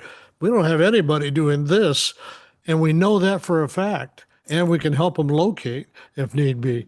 Because I don't think it needs to be part of the goal session. They've got a schedule, they got a plan, they've been working on it for a long time. I'd pass it tonight if it was in front of me, but I don't want the amount to be onerous, okay? I think we just need to get it up and running. And as you pointed out very eloquently in your description, food carts, dogs, chickens, didn't we do chickens too? I mean, it's about time. It's been kicked down the road all of the 7 years I've been here so far. And go back 30 some years when I started my insurance business. Always wondered why. It just seemed like it'd be helpful, So anyway, doesn't have to be in the goal session. We can come up with another time, but I think this is a good start on actually getting something done. And I think we got a really knowledgeable guy sitting over here. Finally. I won't respond to that. Haven't been too impressed with the last ones we've had. Counselor Ring. I've had a chance to sit down with Jacob and talk downstairs one day, and I think this is a great idea. I looked forward to reading this white paper, and I'm all for it. There's things that got to be worked out in it, I'm sure, just like anything. Counselor Ring. Let's move forward. Yeah, I hear that, but I also, as a small business owner, when I started in 2019, went to the Small Business Development Center and asked them, hey, what's the total value of like the restaurant service industry in the city of the Dalles? And they produced the number to me. They could even further break it down by business. They wouldn't, because they're respecting a private business that's not publicly traded. It's inappropriate to share that information unless the business decides to do it themselves, right? But categorizing that and going to the SBDC up at the college was super beneficial and useful. So again, like I get back to the information exists. Why is it so hard to get it, right? Without a licensing program, there has to be a reason. If there isn't a reason, then that tells me that there's a way to get the information. We need to figure out how to get it, right? If I can go to the Small Business Development Center and get an idea of like, is this worth anything in the city of the Dalles? Do I need to like place my business in Hood River? Like they can do that like geographically, look at a whole host of information. It's freely available. It's a wonderful service. I guess I'm just too old. I don't know how to do all that. So there you go. It's my point is the data's out there, and I'm not convinced that a business licensing program is going to do that. Like, sure, it would be easy. I absolutely, like, no doubt about that. But every bar in town has to go through OLCC, right? Every medical office has to go through business licensing and reporting for private medical records and things like that. Like there's so many other licensing programs that are out there that are already in the city of the Dalles. We have to go, we talked about mobile food vendors meeting before last. And we need to enforce those licenses that currently exist, the programs that we currently exist, to bring people into compliance. And then we have most of the data, right? More than you do today. Would you like, I could go to direct Any information is more than I have today. It's a low bar, but I could, if we needed to, for some reason, I could go to the planning department here in the city of the Dalles and ask like, how many like home builders do we have, right? Who do we interact with, right? But you interact with people that have to come in with like site plans and documentation and permitting. You have to go through those processes. So again, you have the information. Gathering it and compiling it, currently, if somebody wanted to do that, it would be a public records request. Data exists, right?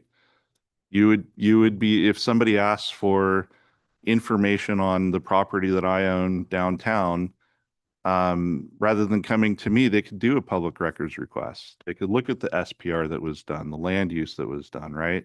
That information exists. You have the data. But I mean, not to make me argue the other side, but not the contact. I think that would be what the staff comes back with, is like not the granular contact data, right? We don't know that business X has 2 to 5 employees and here's their phone number and email and we can reach out to them. How do we create a labor report in the United States? We have the data exists. Why is it so hard to get it? I don't know. What I'm saying is there's resources available. I think EDO Anderson, I was very happy with his initial explanation or introduction to us, because he was able to find just today, using AI and business organ and things like that, he was able to get a list of the total number of businesses that were registered in the Dalles. Maybe some of those aren't active, but again, the data is available. The granularity of that data it could be more difficult, but why? The state of Oregon gets a hold of me and every other business owner in the city of the Dalles on a regular basis. So I would agree with you that there is a report on each and every one of us out there that large data companies that are right down the road have on us. They know every single thing about us and the data is absolutely there. The problem is it's going to cost me a lot of money to go hire a company to get access to look up and cross-reference all of that. And then again, that goes to just getting the contact information is only one piece to it. When you ask me about looking 3 to 5 years down the road and goal setting, to me, part of that is what Director Chandler wants to do on really revamping the ordinances and the codes and making it so that the government is as efficient as possible, so that we're doing and we can permit and allow things in the right areas at the right time, and using our Cassell system and having an online portal so that you can go online in one-stop shop, pay your business license, pay your dog license, and any other license, your transient license, and it's just like going on the state DOL's website for their licensing, and you got all your different licenses on your boats and your cars and everything, and we can create that, and it's not very difficult. And so this is just one piece of it. And what I look at it is the business license is kind of that base number that you get created, that you run the rest of all those other licenses through. 5 seconds. Council, 5 seconds. Okay. One quick question. Would establishing a business license in the Dalles assist you as a tool for your job to reach out and promote? The answer is yes, it would assist. Is it the one-stop everything? No, that's not the way the world works. But it absolutely would assist. Councilor Randall.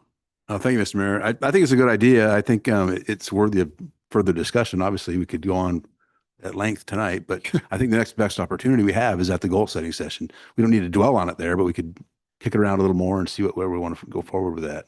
And that's coming up, I believe, 2 weeks from today? Yeah, and again, to be clear, I mean, I don't see us going down and having a full-on discussion or conversation about this topic at the goal setting session. It would be ranking Some of it. the intent tonight is to cover some of that material.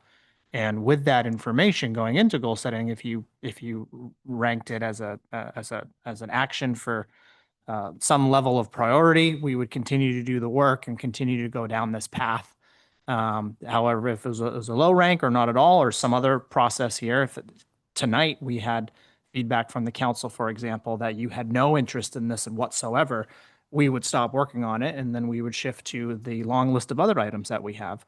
And so that again was kind of the intent tonight, was to have some of this discussion, get this feedback. So we didn't take time at strategic planning and go down this kind of rabbit hole, but we would have the information to discuss how we're ranking and prioritizing things. If it was dead on arrival tonight, we would have been strategic planning, we would shift the work. But what I'm hearing is a mix of interest, which is some more data than we started with. I think if, Mr. City Manager, I think if you all came with a way that it was very easy for folks to do this online and it cost less than $50, like very modest. This should not be a major revenue generator or some other, but if this is $25, 25 across the board. across the board, and it's a click on a online form, that brings ideally some value to the business. That would be the kind of detail that would make the discussion move along even if one or more of us was still I'd like to- not super excited about it. Like to see us maybe even less than that, maybe $10, but we'll, go ahead. Mr. Mayor, one of the things that I was thinking about reading this is what I, generally speaking, I don't think it's a bad idea. It's not terrible. However, I go back to like answering the why. And what I hear, if I was going to go so far as to define the problem, to provide the why, the real issue is the city needs ways to track jobs, track economic viability, track are we sustaining the businesses that we have, or are we shedding things, right? And EDO Anderson mentioned a little while ago that, we could go pay for the data, right? And a lot of people do. So, but that's a solution. It's not like the actual problem. A business licensing program in the city of the Dalles is not the problem. It's a solution. So I think before we have a serious conversation about a business licensing program, I'd like to hear all the ways, all of the metrics and the data, the things that we want to be able to see, because it's awesome information, right? We need to know if we're losing jobs, are people moving away, are people moving to, if they're moving to, but our jobs aren't going up, like, are people just buying vacation homes? Like, that's all really good data for us to know, because it helps drive like economic decisions that we make as a governing body. Like, it'll help us tell EDO Anderson, hey, there's people that are moving to the Dalles that are just here for vacation. How do we like market to a more tourism based economy downtown, right? Whereas if people are coming to the Dalles and they're staying here for 2 weeks because they're fishing, that's a totally different market, right? So again, if I was going to define the problem, which is like the first thing that I start with for just about anything, the problem is twofold. What metrics do we need, right? Jobs, monetary value to things like the information that you'd want as a governing body to figure out how economically healthy we are. And then there's the other side of that. Now we've identified like the metrics and things like that we want to be able to track. The question is, the next problem, how do we get it? Right? And that's where we start having discussions about like a business licensing program and how much does it cost to get the data that we want? If we pay like $10,000, I'd much rather spend $10,000 and have the city write a check out of the finance department to get you the data that we need, if that's a viable solution. But I don't think we know that yet. Problem is you'd have to spend $10,000 every year in order to keep the information up to date. It's one thing to get the information the first time, but then you have to keep it up to date. And again, that information allows us the communication and outreach. The part that the information doesn't do, it doesn't do anything for the public safety and code compliance aspect, which is another piece of the business license, if that's what you guys want to do with it and have it as a tool in the toolbox for safety and code compliance. But again, we have the state health department to regulate food services businesses, whether they're mobile food vendors or restaurants or pubs or they're making beer.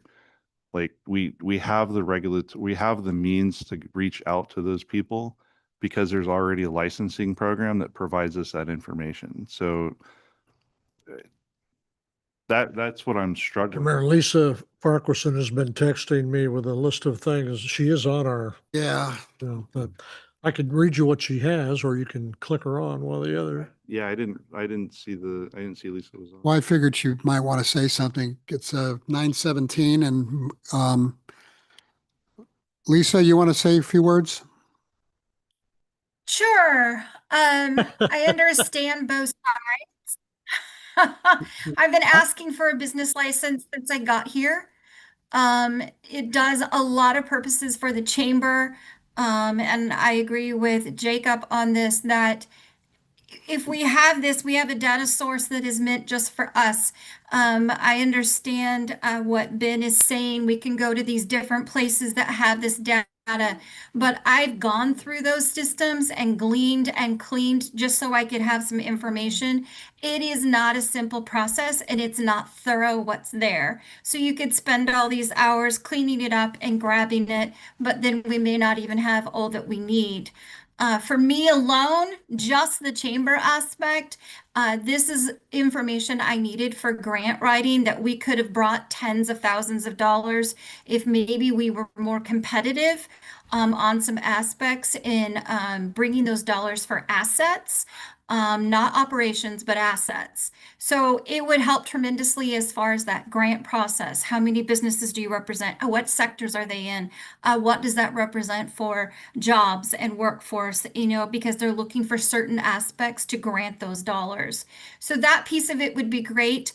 And I know that as a governing agency, you don't really get into a lot of advocacy. You've done some, but advocacy pieces, numbers speak volumes to our representatives, and being able to say, I represent this many businesses with this many employees when it comes to a labor issue, this speaks louder and it gets more attention. So just that little piece of that too. Recruitment, what you guys brought up earlier, definitely knowing what do we need, what are we missing? What gaps are not there or not present? Ben, you spoke to it really well, is okay, if our economy is coming in and it's more focused on tourism, what do we have that's going to attract it in our downtown? What don't we have? So those pieces there, and all of this builds to a stronger economy and a more vibrant community. It also looks at saturation when people are coming in and looking at setting up shop. Do we have 30 coffee shops? Do we really need another? Well, now with this answers and this data, you could answer that easily. And yes, SBDC does have some of that data, but it is forever changing, and that data is only for them. They get to have that because they're part of a state agency, and that is privileged information that they get to have and they can work with on their clients. That's not something you and I can walk up to SBDC and ask them, hey, can I have a copy of that so I can do this project?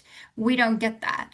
So there is a lot of pros and cons, but from this girl who's been doing this chamber work for 17 years, a business license makes so many different aspects better, easier, simplified, and also more efficient when you're going after some other dollars.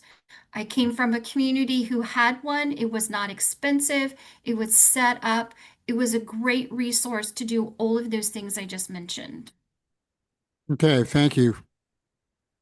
So let's come to this decision. It's getting really late. We want to bring it up to the goal setting session or bring it back to a council meeting. Sounds like the majority of the council would like to see at least take the next step in some way, shape, or form. Mr. Mayor, what I'm hearing, just to try and wrap it up here, is that there is interest in exploring a program. Let's see how the strategic planning process plays out. We may talk about it, we may not. I don't think we need to make that decision this evening. And if it's a higher priority as an output from the goal setting session, staff will work to schedule another discussion with council at a future meeting. And if it's a lower priority, we may kick it further out and bring it back to take the temperature at some point in the future. But I think we got a lot of feedback from the council on their concerns and questions regarding a program, and that will help inform Jake's efforts going forward, depending on where it lands, if at all, at the strategic planning process. And I should have some updated information by that time on costs to implement so that you can make a rational decision. I should also be able to, I shouldn't be putting my time into this when I can be writing a grant at the same time. But this is not something that's, if it's not on the front end of the burner, it's something I can be working on the backside and make it a 6-month project and maybe wrap it around with what Josh is doing and with what hopefully we're doing with finance and Cassell, and put it in a pretty little bow for you to make an easy decision in the future. Okay.